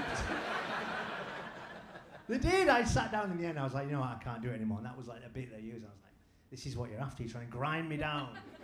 And then to see the reality of the miserable husk underneath. But I won it, so okay. Yeah. And Shisha saw you win it. She won it, and she was texting me on that night. Yes, I remember it very well. Yeah. Oh, that's nice. But it's an amazing cast, and that's what it feels like. I felt there could have been more of your character in there. Yeah, I think so. Yes. I well, there was a lot actually that I had a bigger. I can see why it's been cut because it sort of streamlines the film. But I had a sort of whole other plot that was being completely removed that wasn't really necessary actually for the. I think I get as much of screen time as all the other possible suspects. Yes. And I think maybe I had more than that initially. So I don't mind. It's brilliant to be part of a thing like that. It's such a strong cast, and it is, you know, it's a really fun British film, and that you can't say that often, can you? No. It looks like it's going to be a success. It might be, yeah. Who knows? I mean, it's funny, isn't it? I don't think I went to see. I was saying to Sally, I went to see Nope. There's only 4 people in it. I thought this is ridiculous. The cinema. Yeah. It's not come back cinema in the way that everyone thought theatre wouldn't come back. But look at you, you're all out. You don't care less. No masks. But it's not gone away, you know.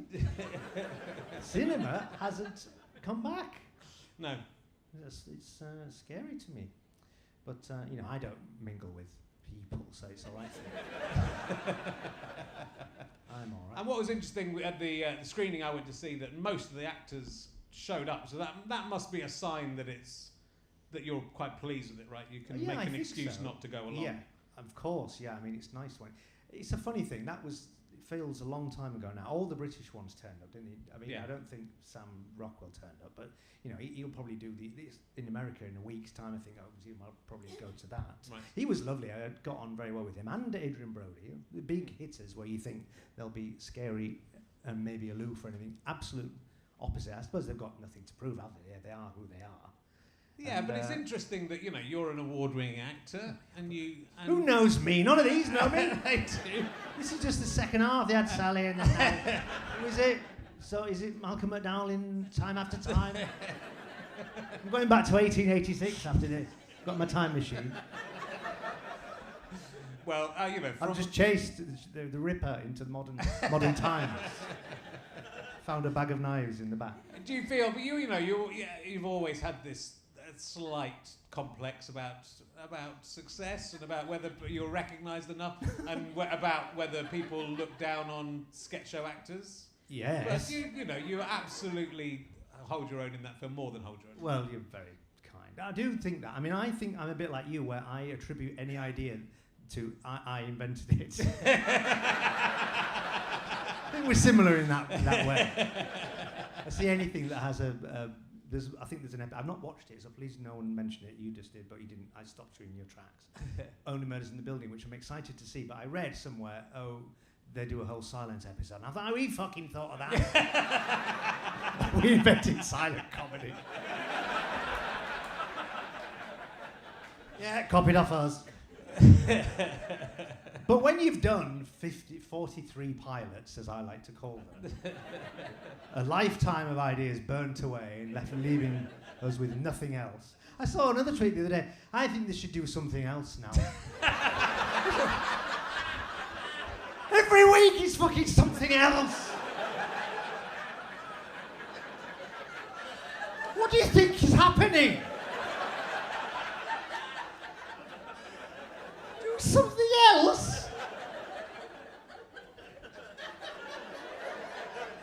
I am genuinely furious about it.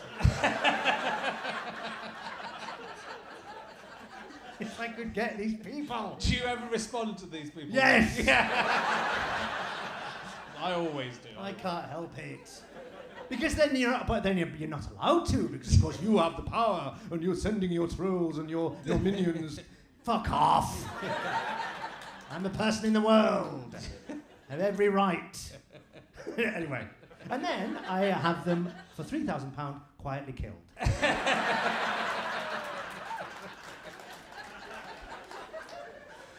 And no one ever knows it was me. Because I never knew them, and I do it via someone else. So I have no connection to them. I shouldn't have said that. That was the giveaway. This bit can be cut out. Well, cut that bit out, that's fun. None of these people will say. Well, let's talk a little bit about Inside Number 9. I mean, we could talk a lot about Inside Number 9, but I've picked out a few of my... if I was ranking them, these are some of the more... Well, I was interested to see that you... I wanted to talk about the Mr. King episode, but I was interested to see that you own a piece of the Wicker Man, the original Wicker Man. I do! In League of Gentlemen days, we toured, and we used to get quite strange items sent to the theatres that we would arrive at. One time, I got a piece of... well, first of all, there was 3 dolls. It was all a bit witchy-poo. It was like someone was trying to put a curse on us, but we had 3 dolls of ourselves made, me, Mark and Steve. I think I was the salmon of knowledge. If you know your Wicker Man, you'll know what I'm talking about. And then a piece of the Wicker Man. It's just a tiny box with a bit of wood in it. It's probably just a fucking lolly stick. But I like to think... Anyway, I've got a conclusion to it. And it said left leg underneath. And it's a bit snapped off the final bit on the island of the Wicker Man's left leg. Right. And whether it is or whether it isn't, I then was invited by my friend, John Landis, film director. Friend.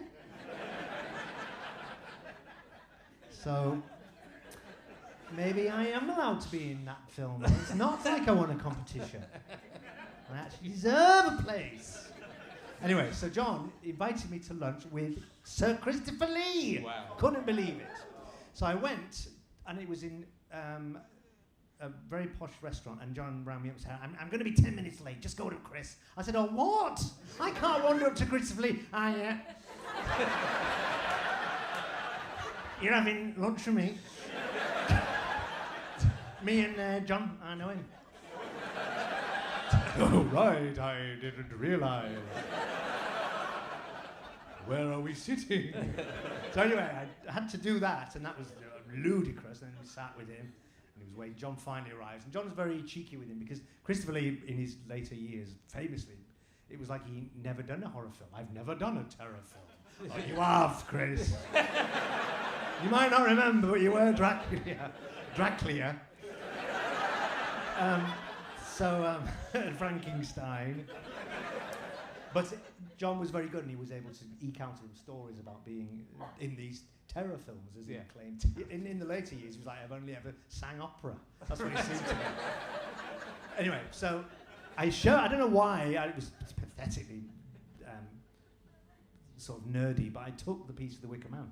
I finally got it out dead. I thought, this is my moment. I got it out of my pocket. And I said, Sir Lee, this is apparently, I told him the story of it, and he said, let me see. He took it. Do you have a pen? And I got a pen, and he wrote on the back of it, Dear Reece, this is genuine. Christopher Lee. And so, to me, that's now, it didn't matter whether it's genuine or not, because it's like Lord Summerisle himself signed it. So. It does count. It's like, well, if you found one of these signed, it would be impressive. But there's a lot of Jesus' foreskins knocking around in the medieval times. If you again, this was mine. Exactly. Yeah. So I know it was an amazing memory to have. It is that. I mean, these are the more recent shows, but Mr. King really sticks in the mind. I mean, partly we get to see your lovely bottom. Yeah, I know. Again, I mean, what's happening? I don't know what, I mean, I return, we write these things in a room in Muswell Hill, and I don't think about them for 10 months, and when it comes to filming them, and then I've got to learn it. I go back to these scripts and go, I fucking wrote this. And I have my arse out again. It's old now, it need not be seen. And Steve's taking pictures at the front. At the front, yeah. So were you covered from Steve? Yes, I had one of them horrible pouch, and pulled right up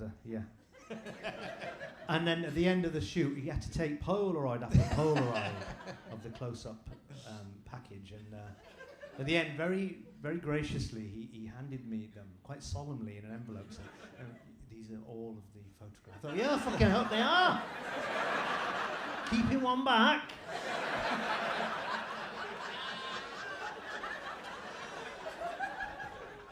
Anyway, yes, so... I've still got them. That's a sort of an eBay type. Just eke them out one by one. Nice. It's surprising that it took you so long to do a Wicker Man. Yeah, it was. I mean, it's spoiler alert, but yes, it's a whole riff on the Wicker Man. We knew that people. We imagined immediately that the reveal happens. So, tweets. Wicker Man, anyone? Of course, it fucking is. Wicker Man, anyone? We hate the people that like it. For your own sakes, don't like it. If I had my way, I would make them and put them in the safe and never show them to anyone. Just be satisfied that they exist and I did it, and that's that. But yes. Yeah, it's pretty. I mean, it's a pretty horrific image at the end of that episode. The everything that's going on. Yes, because you combine lots. There's kids being horrible, which is great. There's children being masks. They're gluing my lips together with super glue. It's nasty. There was an earlier draft when they did the eyelids as well. Ooh. Which Adam Tandy, our producer, I think it's enough with the lips. Yes. They could have done the I was going to call it the Jap side, then I realised I'm not allowed to do that anymore. I'm not allowed to do that anymore. The Herring's Eye, I tried to rename it in my book, Talking Cock. You did. But it hasn't caught on. I think I know. Did you like that? The Reese's Eye? The Shearsmith Eye? Yeah. It's not just catchy. Herring's Eye sounds good. There's something fishy about it, isn't it? It does look like so anyway. Yeah, that was I mean, what I love about, even if there's one that you don't like. Sorry. Or you're not as keen on. Yeah. Fair enough. I mean, of course, I understand. I mean, it's the nature of it that there'd be some that are not your taste, but they're not rubbish. I don't think. I mean, obviously, I would say we toil over every script like it's good. We don't write the dud ones. Where's the dud one for this week? 3 duds and it's hit and miss, isn't it? Yeah. Anyway, yes. And were you writing these series over lockdown? So you were writing these remotely, were these? Yes, we were. It was interesting. We'd never done that. I mean, we're literally always in the room together writing them. And lockdown happened, and we knew we had series 6, I think, to write. So we wrote it remotely. Yeah. Right. Oh no, it was Simon Says, the one about fandom was the one that we wrote first. Where'd you get that crazy remotely. idea from? The entitlement of fans having opinions that differ from the creator, and how the creator actually kills the fan. Yes, no, I don't know where it came from. It was just occasionally passes through my mind. But I think that was about. It was a real thing, wasn't it? I never watched any of Game of Thrones. Apparently that's a thing, Game of Thrones. Yeah. But it was that, wasn't it, when fans were very cross with the ending and wanted to petition, like crowd fund a new ending. As if what world are you in? Of course that's not going to happen, you silly cunts. Mentally ill.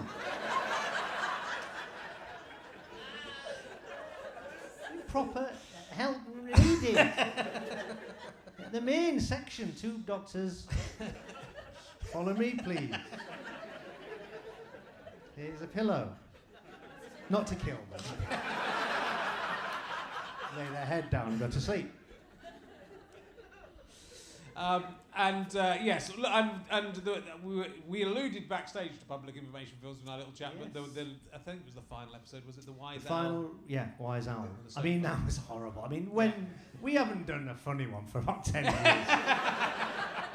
We wrote that one. I mean, it's horrific, and I think the good thing about it is it doesn't end with what you might expect it. An Inside Number 9 ending would have been that my character ends up stuffing the dad, not in any sort of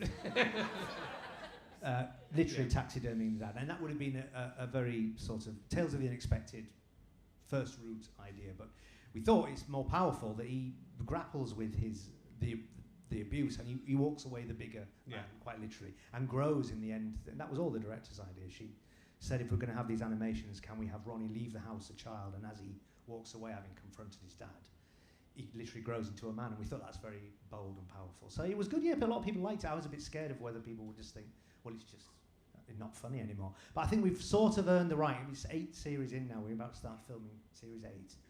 That it doesn't always. I think if it's good, no one really minds what it is. I think, and a lot of the work is trying to inject some humour into it. Yeah. But mostly, all of it is about storytelling and plot and a narrative that hooks you in.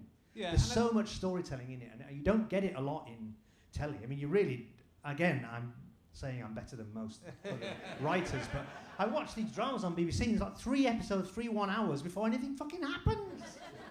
Setting them up. I mean, imagine the oceans of time that you've got to go here and there. We can never go outside. Interior all the time. Imagine the luxury of writing exterior and going somewhere else for a change. Maybe we should do one on a fucking bus.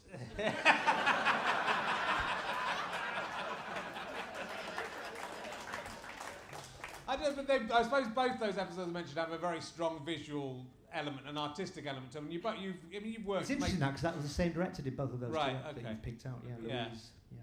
But how much are you involved in that? Because I know you used to make props and be involved in making. Yes. Well, I've always drawn a lot of. I like. I'm not as good as I used to be, but I do a lot of doodling and drawing, and so I've often drawn ideas for the looks of the characters. In fact, Wise Owl is a bit of trivia. People probably might know it, but it appeared originally. Incarnation of Wise Owl was in our League of Gentlemen's scrapbook. Very early on, it was a picture of a man, a naked fat man with an owl head on, just peeping through a door and saying, Wise Owl comes to visit me in the night. And it was like Daffy Dad's. It was as funny as you lot are finding it now. And that was it. And that image has always stuck with us, so we thought that what could be more horrific than sort of like through the guy. But then we hit upon the idea of what a strange, tumultuous thing to have to unravel, that the voice of this public information film of doing everything right is also an abuser of. Yeah, I mean that it couldn't happen in real life. That's the fortunate. Was there any public information films that weren't done by celebrities who then got caught out? The ones the Rolf Harris is the one, and I still quote it all the time. It's always the toe. Somehow managed to scramble my way to the bank. Couldn't swim. Frightened the wits out of my mum and dad. I can still remember it. It was like something. The toes was horrible anyway, but then it was like, because they did a little wiggle, it was like he's going to do something with the toes. Get him. Underwater. Get him. They'll get him at the end. Get him. Oh, that's right. They all get him, don't they? They do. Yeah, it's horrific. Yeah. So it's it's. Oh, it stopped me going in ever learning how to swim. I can't swim. I went recently. My bag is from Heligan. I went to Cornwall. Yeah. And recently there, and it was like, in the 80s when they had Masquerade where you got to find the hair. I do. It was a game of find a beach not covered in shit. It was awful, and I was in the sea. Imagine this image. Never mind my bum in that Wise Owl. In a surfing. Yeah. I bet you'd never believe that in a million years. I look like a time traveller now, but I was in a wetsuit surfing, and it was like Jaws. Shit! A rolling Todd, we call them Todds in Hull, rolling onto the beach, disintegrating with blood in it.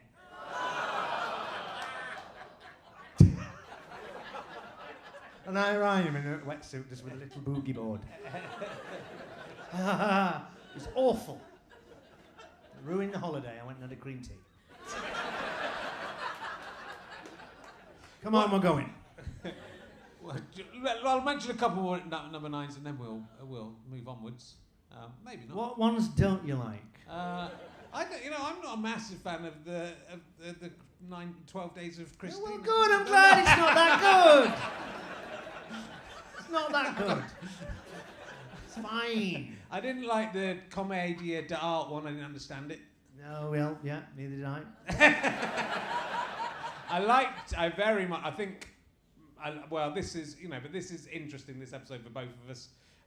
The Bernie Clifton's dressing room, I think, is it's interesting because is it the only one that it's just the two of you? Sean Clifford is in at the end, but Nice. generally that was written because we had never done one where it was us two. Yeah, so we thought let's try and do a two-hander. And we didn't know what to do it about. And we thought maybe a comedy, do a sort of Sunshine Boys type thing. Yeah. So it's good. It's very it slightly surprises you because it's quite moving, and that's I don't think you were expecting it of us, and so it was.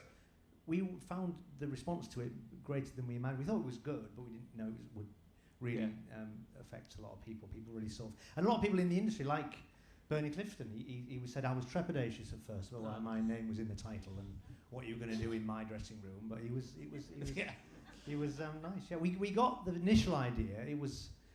Remember Big Brother when Jim Davison was on it? Yeah. And one of the Nolans.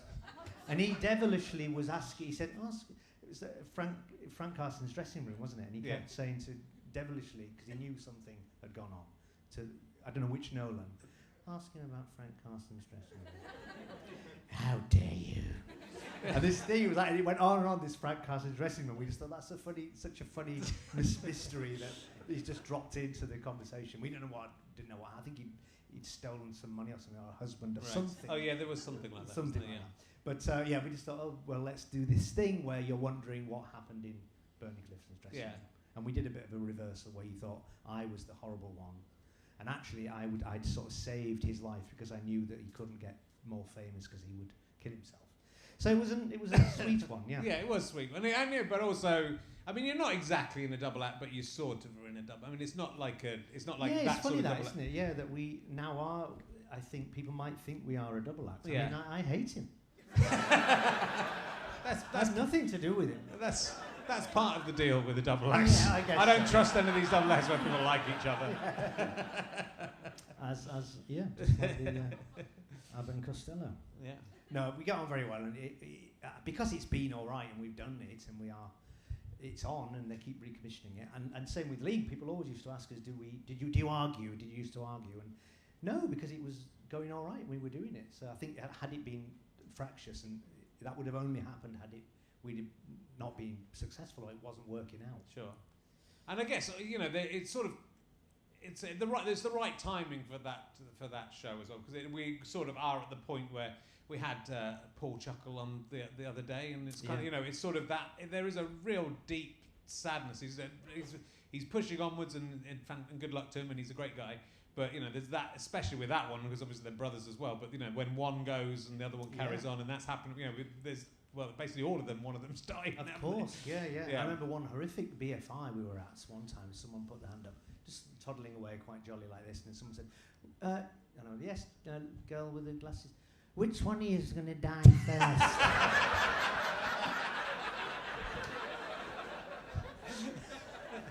What, you fucking what? And there's an example of people not realising that you're real.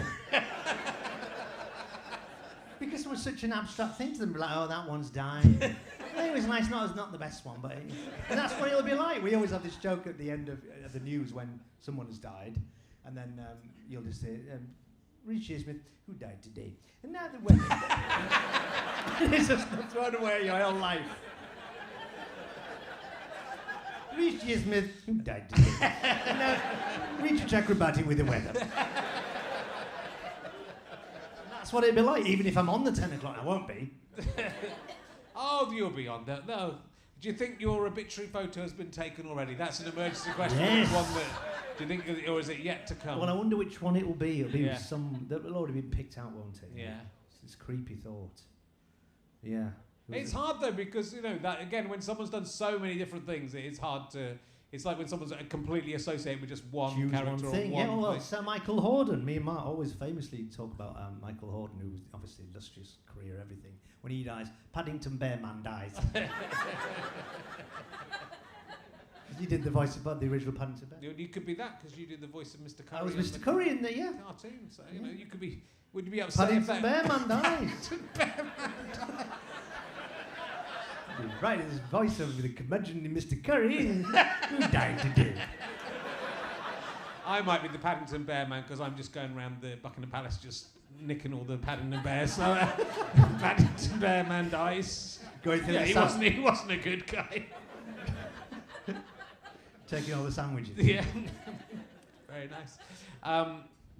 Well, look, you've done one, at least one exterior one, which I also loved, which was the Merrily Merrily. Yeah, that was sort of. We didn't write it for Mark, but he begged us to be in it. So.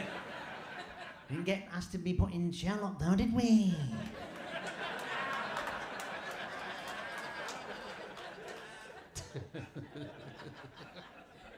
Why wasn't I my fucking Moriarty?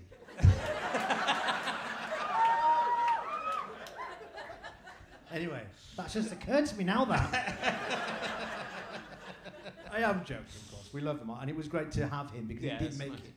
We had written this thing of talking about this reunion and these people that were at uni together and walks around the lake, and it was Bretton Hall where we went, so it was absolutely fitting that it should be Mark, and he was free and he wanted to do it, so that was great. Yeah. No, it's nice to see you guys together. You did do the tour together since I've last seen you. That was good. Yeah. There was an amazing reaction to characters that nearly 20 years on. Yeah. Was such love in the room for It was like they'd been waiting their whole lives for them to come back. It was very moving, actually, because they were extreme characters at the time. But I thought we'd get like one or two theatres sold out, and it was arenas. It literally did O2 for 2 nights. I genuinely couldn't believe it. It's never gone away for some people. People really like that world and those characters, and I think they invest a lot in them because we wanted to treat them as characters and things and their stories, and they sort of became bigger than their sketches. They became like real people to the fans. Well, I think it was such an extraordinary series, and I think like so many. I was talking to Sally about this in 3 weeks' time. There were so many people. There were so many attempts to do sketch shows throughout the 90s, and we attempted them, and and they were all. It felt like a few things. I think Spaced and which you were also involved with, and League of Gentlemen sort of did bring a whole new. You managed to be the ones to reinvent the sketch show. I think into something. Yeah, I mean, I guess it didn't feel like it was a big revelation or anything, but it was the fact that we housed them in a supposed one place. And Royston Vasey and that idea of that horrible town became bigger than the sum of its parts, really, because it was just sketches, but not just blackout next one. It felt like there was, and my character of Benjamin took you through the world, and you sort of began to feel like this place is. Imagine stumbling into this place with all these weird characters. But it was a sort of in embryo on the radio, where Royston Vasey was spent, which is sort of the idea of it being a shithole northern town. And we just took that and we thought, and there was lots of questions about how we would do it. We thought we couldn't imagine that we would transpose it from stage, where it began, onto the TV without having. And there's one point where it was going to be like Three of a Kind, and we were going to be in the tuxedos, and it was it was TV based, studio based, 5 cameras. And then we thought, actually, I think it'd be better if it's real, if it feels like, yes, it's Steve dressed up as a woman, but Pauline is inhabiting a restart room that feels as real and as grubby as a Mike Leigh. And that filmic quality was what we wanted to sort of have you feel. And give it the time to breathe. It wasn't always about gag, gag, gag. It felt like we wanted the air in it. There's a very interesting, on Holy Grail DVD, you don't get DVDs anymore, but if you know, some of you might remember them.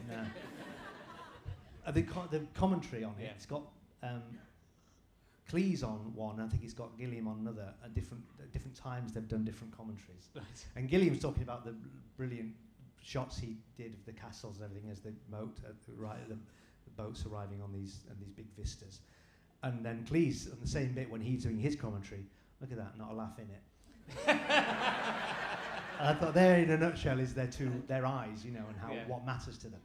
But we wanted that sort of the time to breathe and have a car going across a landscape and not worry that where's the gag, Yeah, I mean, it's kind of. Did you have time to, when you were at the O2? Did you have time to sort of reflect on the journey that you'd taken? Was it the Canal Cafe? Yes, I remember we were literally on the O2 and about to start, and we remembered our above the bridge, the Canal Cafe Theatre. 20 people and the smell of garlic breads and Avalon coming in and not taking us, and that very early Edinburgh.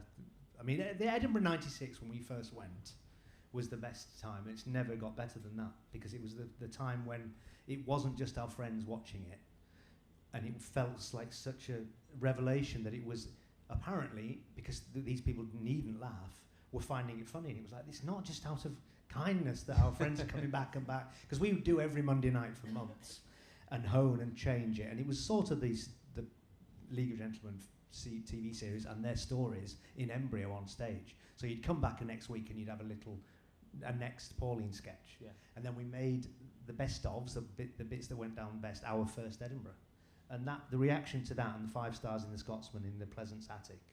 It's never got better than that. It's depressing. I think it's hard, but it is hard to beat those.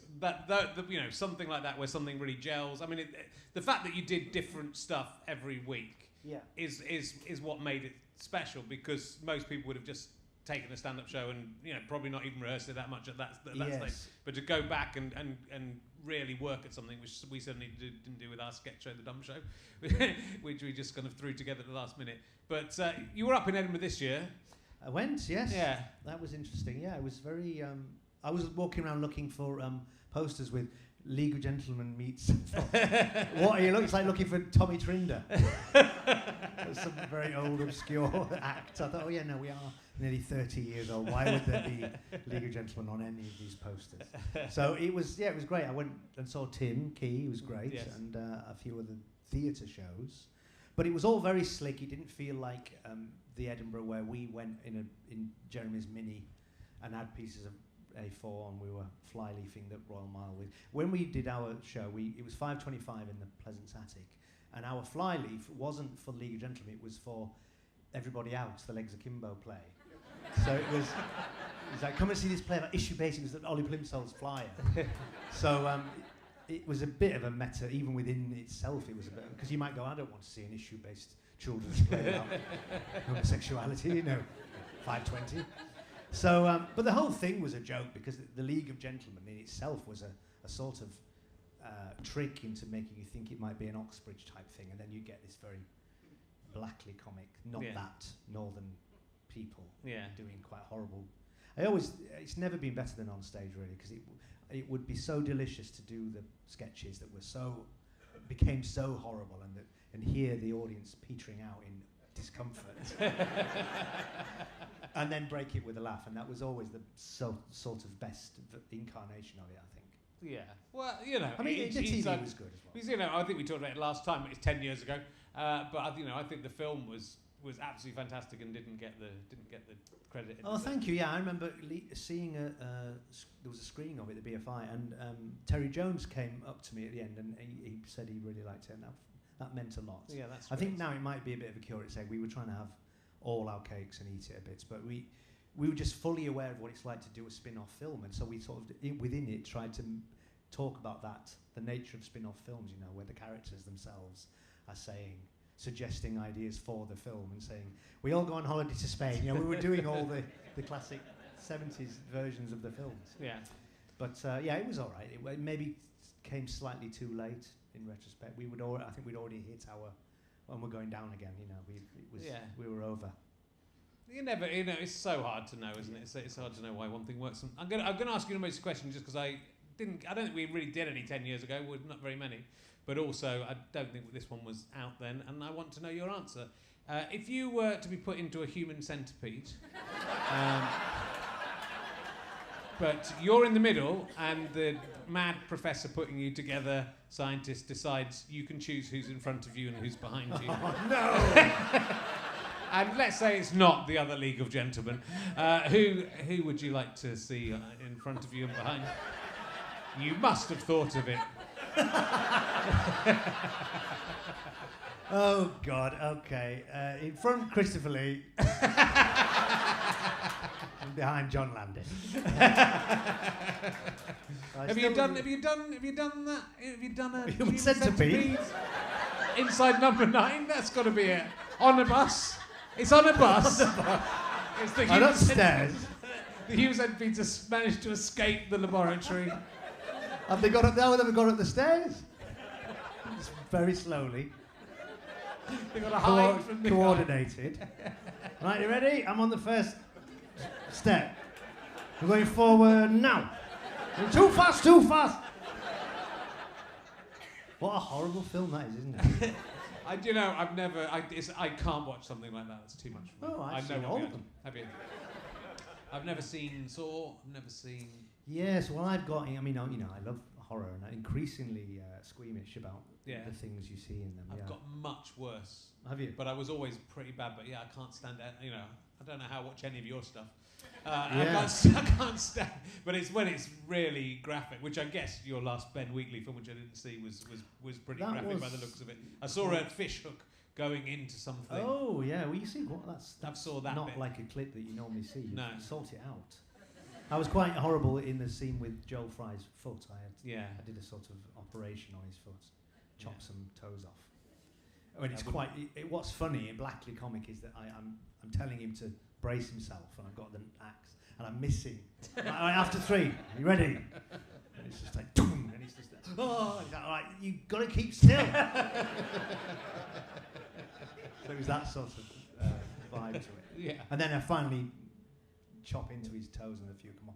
And that's on you, that. Like it was his fault. You moved! Anyway, yeah, it was great. It was very horrible to watch. Yeah. I'm more in. Yeah, I don't remember the last good horror film I watched actually, or film. I went to see Everything Everywhere All at Once. I like that. Yeah, I haven't seen that yet, but it's good. We're meant to sort of remarkable, really. Yeah, it's a great film. I'm looking forward to Halloween Ends with Jamie Lee. I didn't like Halloween Kills, I have to say. Evil dies tonight. Evil dies tonight. It was stupid. Babyish, I thought. I mean, I was going to ask if you feel you have to watch everything, but you kind of like to watch everything still, do you? Yeah. I really liked Scream. This is the new Scream from Scream 5, as it is now. I'm very looking forward to the next one, yeah. But a lot of things pass me by, so I don't watch everything. Right. Don't go out. I genuinely don't. I'm a bit like Bob Mortimer-like in that way. Bob never goes anywhere. No. But we, just stay in. But he watches lots of... You meet up with Bob, right? You and... I meet up with Bob and Matt Berry. Matt Berry, yeah. And we have, when he does come out, and we have the Gossip Club. We talk about everybody. And we talk about the lucky table, who's at the lucky table. So, it's very mean, but it's good fun. And then do you look in the mirror and realise it's you 3? Yeah. I mean, not really lucky. Because, we've never talked about you in any capacity. Come on. That's how I like it. That's how I like it. See if I can exactly, get yeah. Not on the radar. no one, not in the forefront of anyone's mind. Toddling along. I'm happy. Yeah. You're doing a show, I noticed on IMDb, called On the Trail of Stan and Ollie. Got some... Oh, that's been and gone. Okay. That was I did a talking head about when it was about Lauren and Hardy. Okay. Yeah. You know they're dead because... What? You're not going to find them, is all I'm going to say. On the trail. I see, yes. I just did Stephen Moffat's new play in Chichester. Yes. That was fun. With, thank you. Why are you clapping? Have you seen it? Do you watch it? You seen it? Saw it? Yes. You have to say it's good or he'll get upset. Was it good? Why would you think anything you might say might upset me or my slightly angry person? What have I done to betray that? Anyway, yes. So that was great fun to do that. So, yeah. Is that going to go on? Wondering if it will. Yeah, not heard yet, but fingers crossed. Because that would be great to do again. I would like to do that. Yeah. It was good fun. It was a very funny play. You're in a Lucy Prebble play as well, she's absolutely fantastic. Yeah, she writes she's for Succession amongst other things, but it's a fantastic play, right? Did you play Putin? Yeah. Yeah, I felt terrifying at doing that. I mean, good God, the stories I could tell you about that. Shall I tell you? Yeah. It's a basic idea. It's not. I don't know if you got the idea of this. It's very helpful. But some things, with there's many stories. Might not be of interest, but it is. We'll just cut them out. Yeah. Well, you're not going anywhere. So doing this Lucy Prebble play is about it was very serious now to try and make you all stop laughing. The poisoning of Alexander Litvinenko, and I was asked to play the president, not daring even to call it. Yeah. And we had meetings with MI5 about the seriousness of doing this play, and you will all be being bugged now. So if you're going to talk to each other, make sure you use encrypted. Don't use WhatsApp. I was like, sorry, what? Oh yeah, he'll know, and he'll know about this. And I was like, I'm just an actor, dear.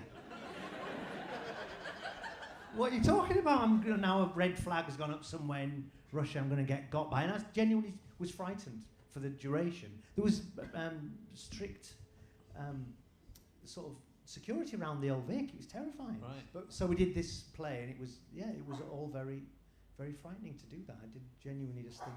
For a few weeks afterwards, felt like I was a marked man. Yeah. But it was a very happy time, very good company, and very good play. The thing with Putin is he bides his time, doesn't he? Yeah. He doesn't. I just got over it. But you're right, he waits fucking years, doesn't he? There's quite a lot of world leaders at the moment who, like, would have been better if they'd been comedians, right? They've got the same personality as comedians, but they've become horrible fascist dictators. Yes. They've got the same self-confidence, they don't like any criticism. I'm not thinking of you. You know what I'm thinking of. I don't need to say who I'm thinking of. I mean, it's all of them, basically. Yeah, any criticism. Or, putting one against another. He's better than him, or whatever it might be. Well, how is it with you getting nominated for BAFTAs and Steve not getting nominated for BAFTAs for acting, which feels like a weird choice to make? It should be together, shouldn't it? Should have been together. I didn't win it. Steve won it. Right. Yeah, I mean, we were both... I mean, obviously he didn't give a fuck. He was pleased he got nominated and won it. But I didn't get nominated. I mean, I thought you could... but maybe I think it's only if you're Ant and Dec you can have the double. So we never had the double. They had to pick one. And I think it was for Bernie Clifton's dressing room. And it was Right. He had the comedic part. Yeah. I had actually the harder part and the bigger journey. And genuinely was better in it. But some people on a panel that day decided, naming no names, Omid Jalili on the panel. He was in Edinburgh in a queue. I nearly tapped him on the shoulder. Hey! Now then, I know you're going to go and see Tiger Lilies in a minute. You remember when you went on that BAFTA panel? Why did you pick Steve? I'd love to know that. Yeah. I've been on those panels. I know what it's like, but I don't see how you could have thought. That's the funny one. And I'm not looking that side of the film. I'm just going to watch him. He's brilliant. Anyway, I'm not dwelling on it. No, it's fine. Well, you're both fantastic. As you know, you're both fantastic. So Yes, me slightly better. Steve slightly edges it from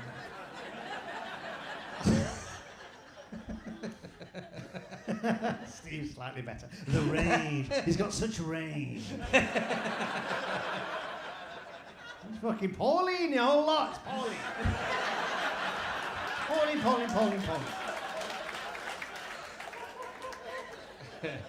He won't mind.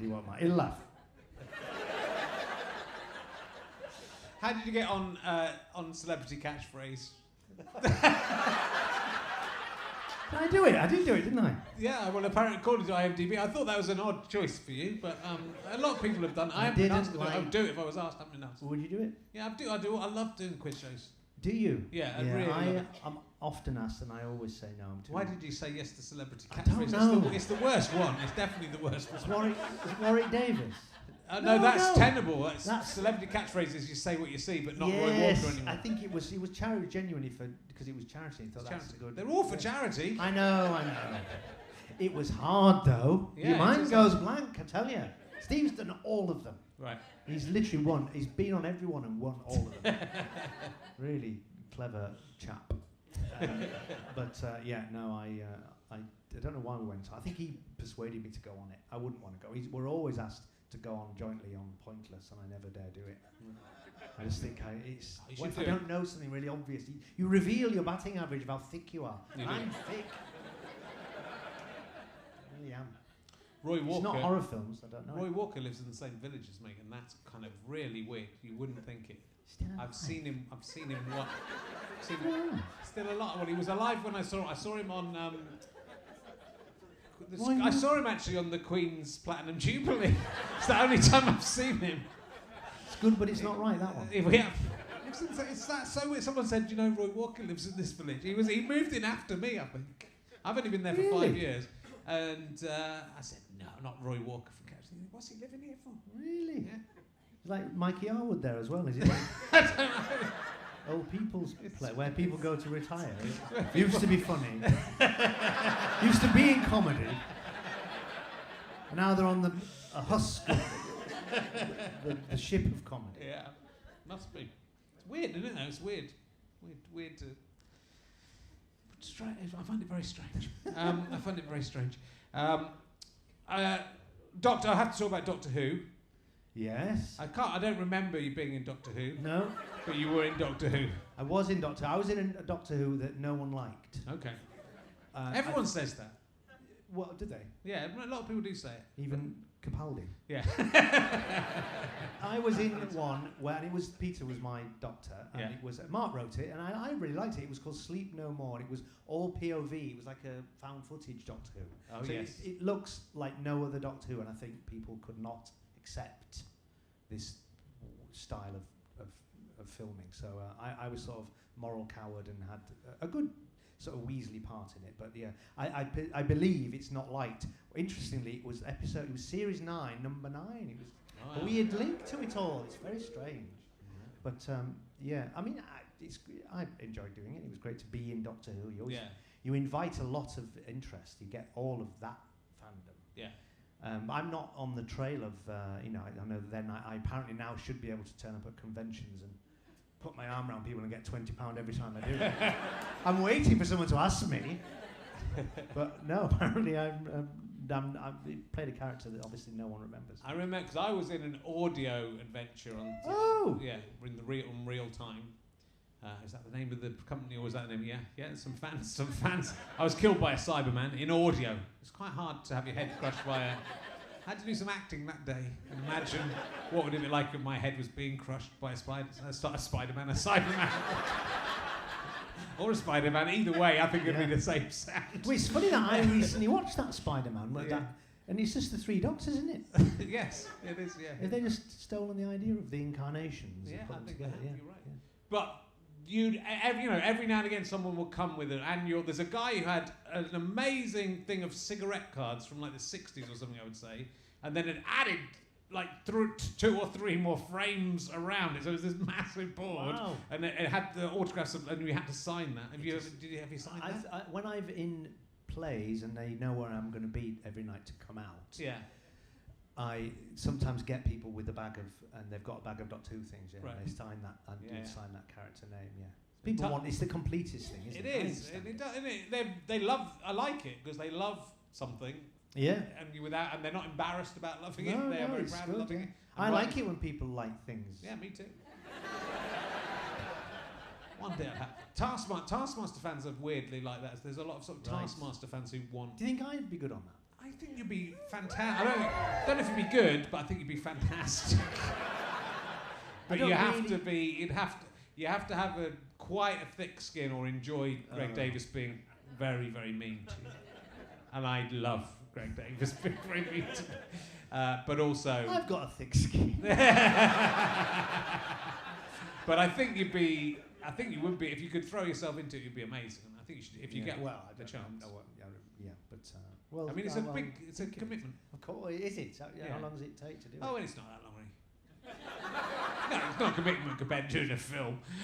It's like probably 3 days of filming and then 5 days of filming. So you need. I've been asked to do Strictly before. Have you? Yeah.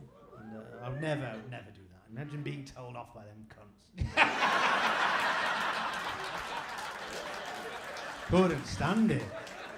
Sweating at the end of an endurance. Thank you. No. Wow. But you can move. You're a mover. I know. I could do it. Yeah. Yeah. You could do it. You could win it. I could do it. I could win it. Yeah. I mean, I'm not be like the comedy one. Actually win it. But no, I'm not going to do it. That'll show them. Oh my goodness. Oh well, we can't keep you too much longer. It's been lovely to have you here again. And let's wait another 10 years before we have you back. We'll be here in 10 years. Which you think both of us will make it in 10 years? Which of us will die first? That's what we need the question. I think it's me.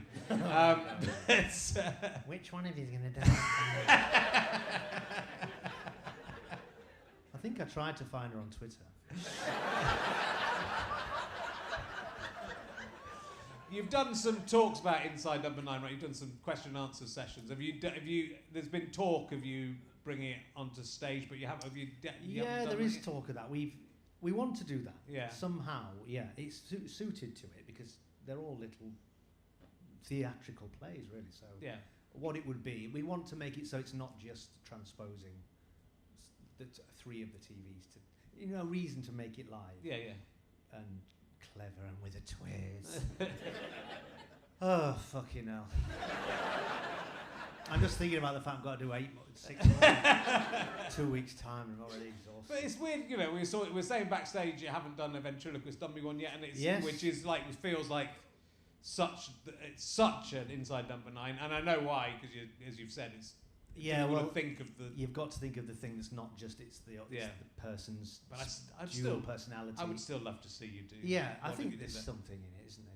Yeah, you could be the dummy, and Steve could be the ventriloquist. The main one. The one with range.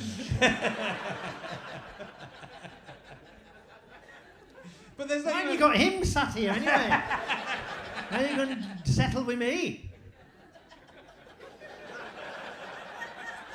We tried. He wasn't. He was too. He's not in the number 1 film in the United Kingdom. That is why exactly. he's not. So that's why.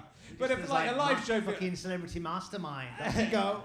Off you go. I know, like the Tales of Witness Madness thing which is a film that like that was the film that I kept seeing like in the middle of the night, and that I finally got on video, and it's not very good, but that feels like a live show with linking 3 stories that link back, and then there's a denouement. Yeah, that would work well. The structure of that would work very well on stage. Yeah. You could have 3 different incarnations. Yeah. You've got to think of the linking device that has to be good as well. Yeah. Because the thing that lets them down is that the meat between is not very good, and you get one good one. Yeah.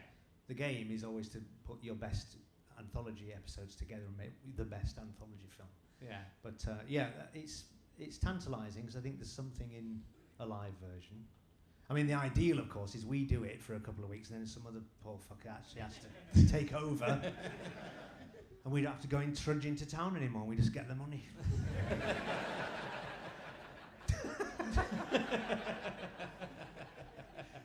I don't mean that at all.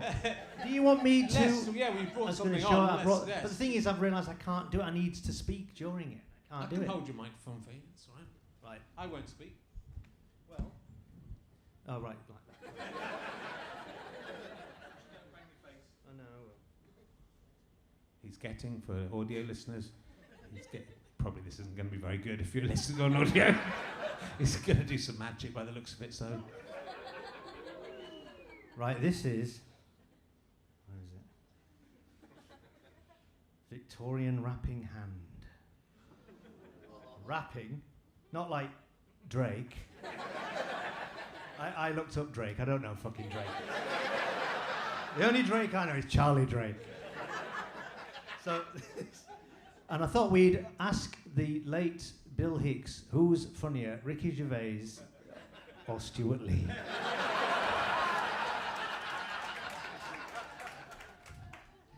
First of all, it's twice for yes, once for no. Bill Hicks will ask. Bill, are you there? Twice for yes, once for no.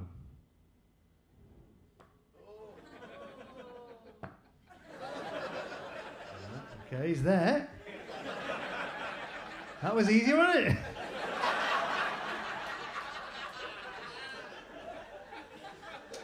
If this was like Darren, it would be like 2 hours before that happened.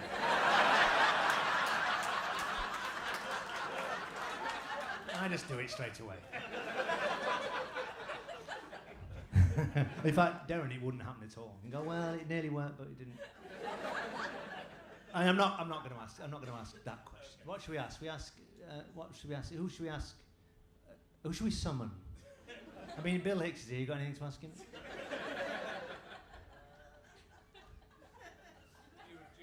Do you regret doing the Backstreet Boys material that I think is a bit dated and seems a bit cheap compared to your more political stuff that you did that was better?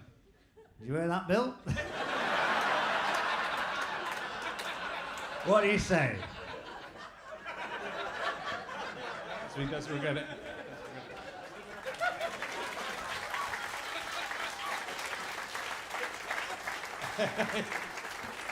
There's more.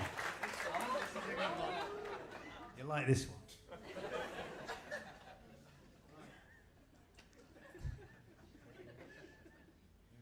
Magic wand for you. Oh, no. I'll talk into this mic as well. We can make it work. Great for a podcast, isn't it? Well, it's all filmed now, isn't it? I mean, you do radio things and they say, oh, and it was filmed. You go, what? Fucking I was in my pyjamas.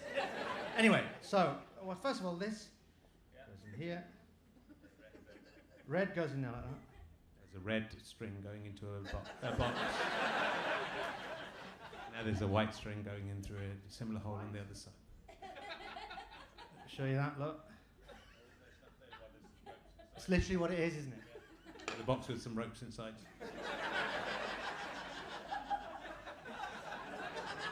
If you could get your wand. Yeah. This is a bit like doing the coverage of the royal procession. I've got to really fucking hell. I want you to put the wand tops of both of them. Okay, the one's going through the tops of both the hoops. That is solid in there now. That's going to get... Hold it for me. What do I need to hold?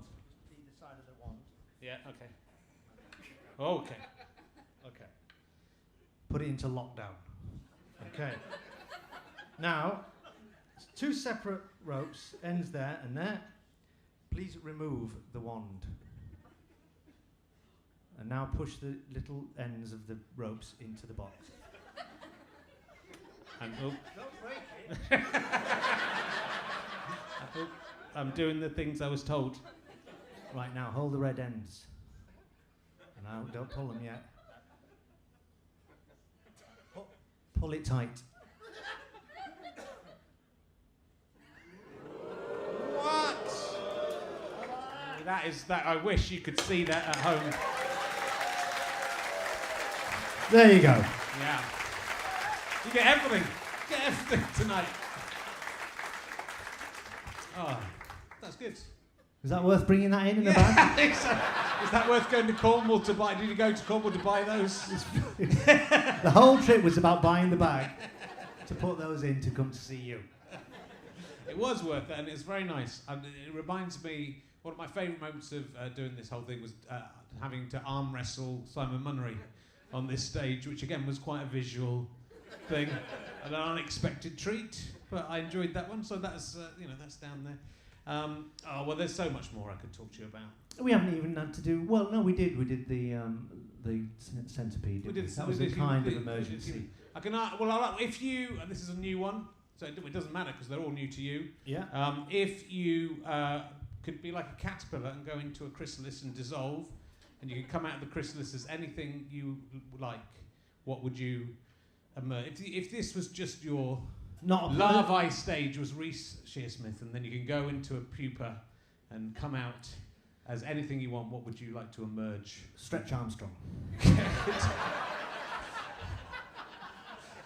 I mean, there must be something. I think psychiatrists should do this because that must mean something. For that to it was just so very quickly. Appealing, wasn't it, to pull the arms and it was. tighten, yeah. The other thing I liked was the Steve Austin with his bionic arm, where you could roll back. And look through his eye. You look through his eye and you could roll the skin on his arm back and reveal machinery inside. I don't know what it was about rolling back that, peeling back. I just like doing it. I was never had it. My friend, I think it was my friend Nick Jennings. So this is like they were the first friends I had at primary school, and then a couple of years later that we never saw each other ever again. But I would go when I first moved to Cheddar. Nick Jennings had a Steve Austin. I don't know if he had a Stretch Armstrong. He had a little ambush game where you could shoot cowboys around. It was like a moulded plastic thing. Oh wow! I can't remember what that was called. That was good. It got all the good toys. Yeah. That wasn't that. Was there something you really wanted for Christmas as a kid that you didn't get? I remember. It wasn't for Christmas. I remember one incident that will give you an insight into my childhood. I went, I think, to Fountains Abbey on a school trip, and I came back and I bought with some little change money that I got given as you could buy your lunch with it. I didn't eat lunch, and I bought a fountain pen. It was a little pen, but it had a peacock feather on it. Okay. Quite extravagant. I thought I was a little writer, and I bought this thing and brought it home, and I had it in the house. And then I remember one afternoon, my dad coming in drunk. Where's that fucking peacock feather? And he lost on the horses, and he blamed the bad luck on the peacock feather in the house. No. It was that fucking feather.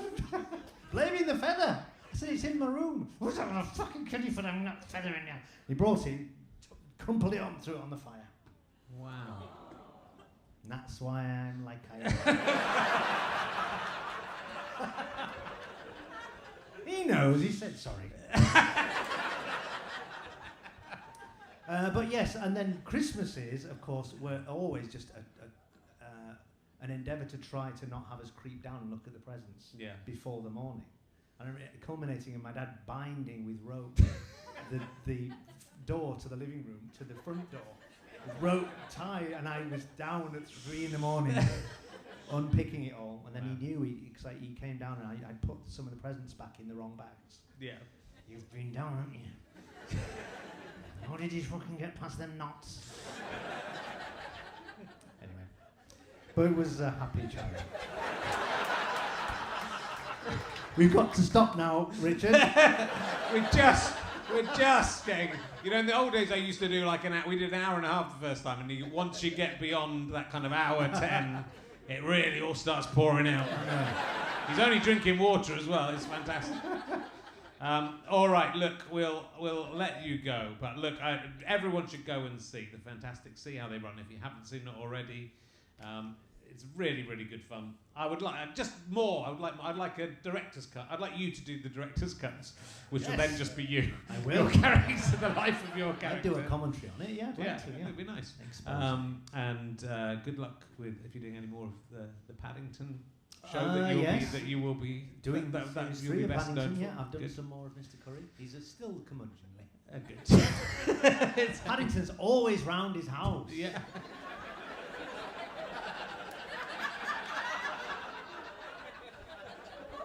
Always turning up for this or that. Yeah.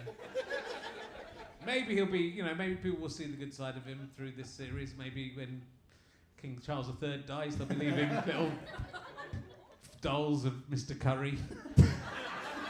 I think, I'm very excited because they are making a Mr. Curry figurine, I believe. Oh, the cartoon character. Yeah. It doesn't have your face, though. No. That would be strange. That would be nice. Well, I hope you get to do the live number 9, and we're very much looking forward to a couple more series. You think? I think we'll get to 9, and then we'll stop. We've got to stop us. You mustn't stop. Not until you've done a good one.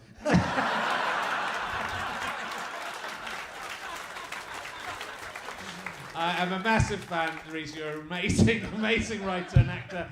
Ladies and gentlemen, give it up for the amazing Reece Shearsmith. Thank you very much. We may not be back next week, but we'll be back in a couple of weeks. Thank you. Thanks for coming on.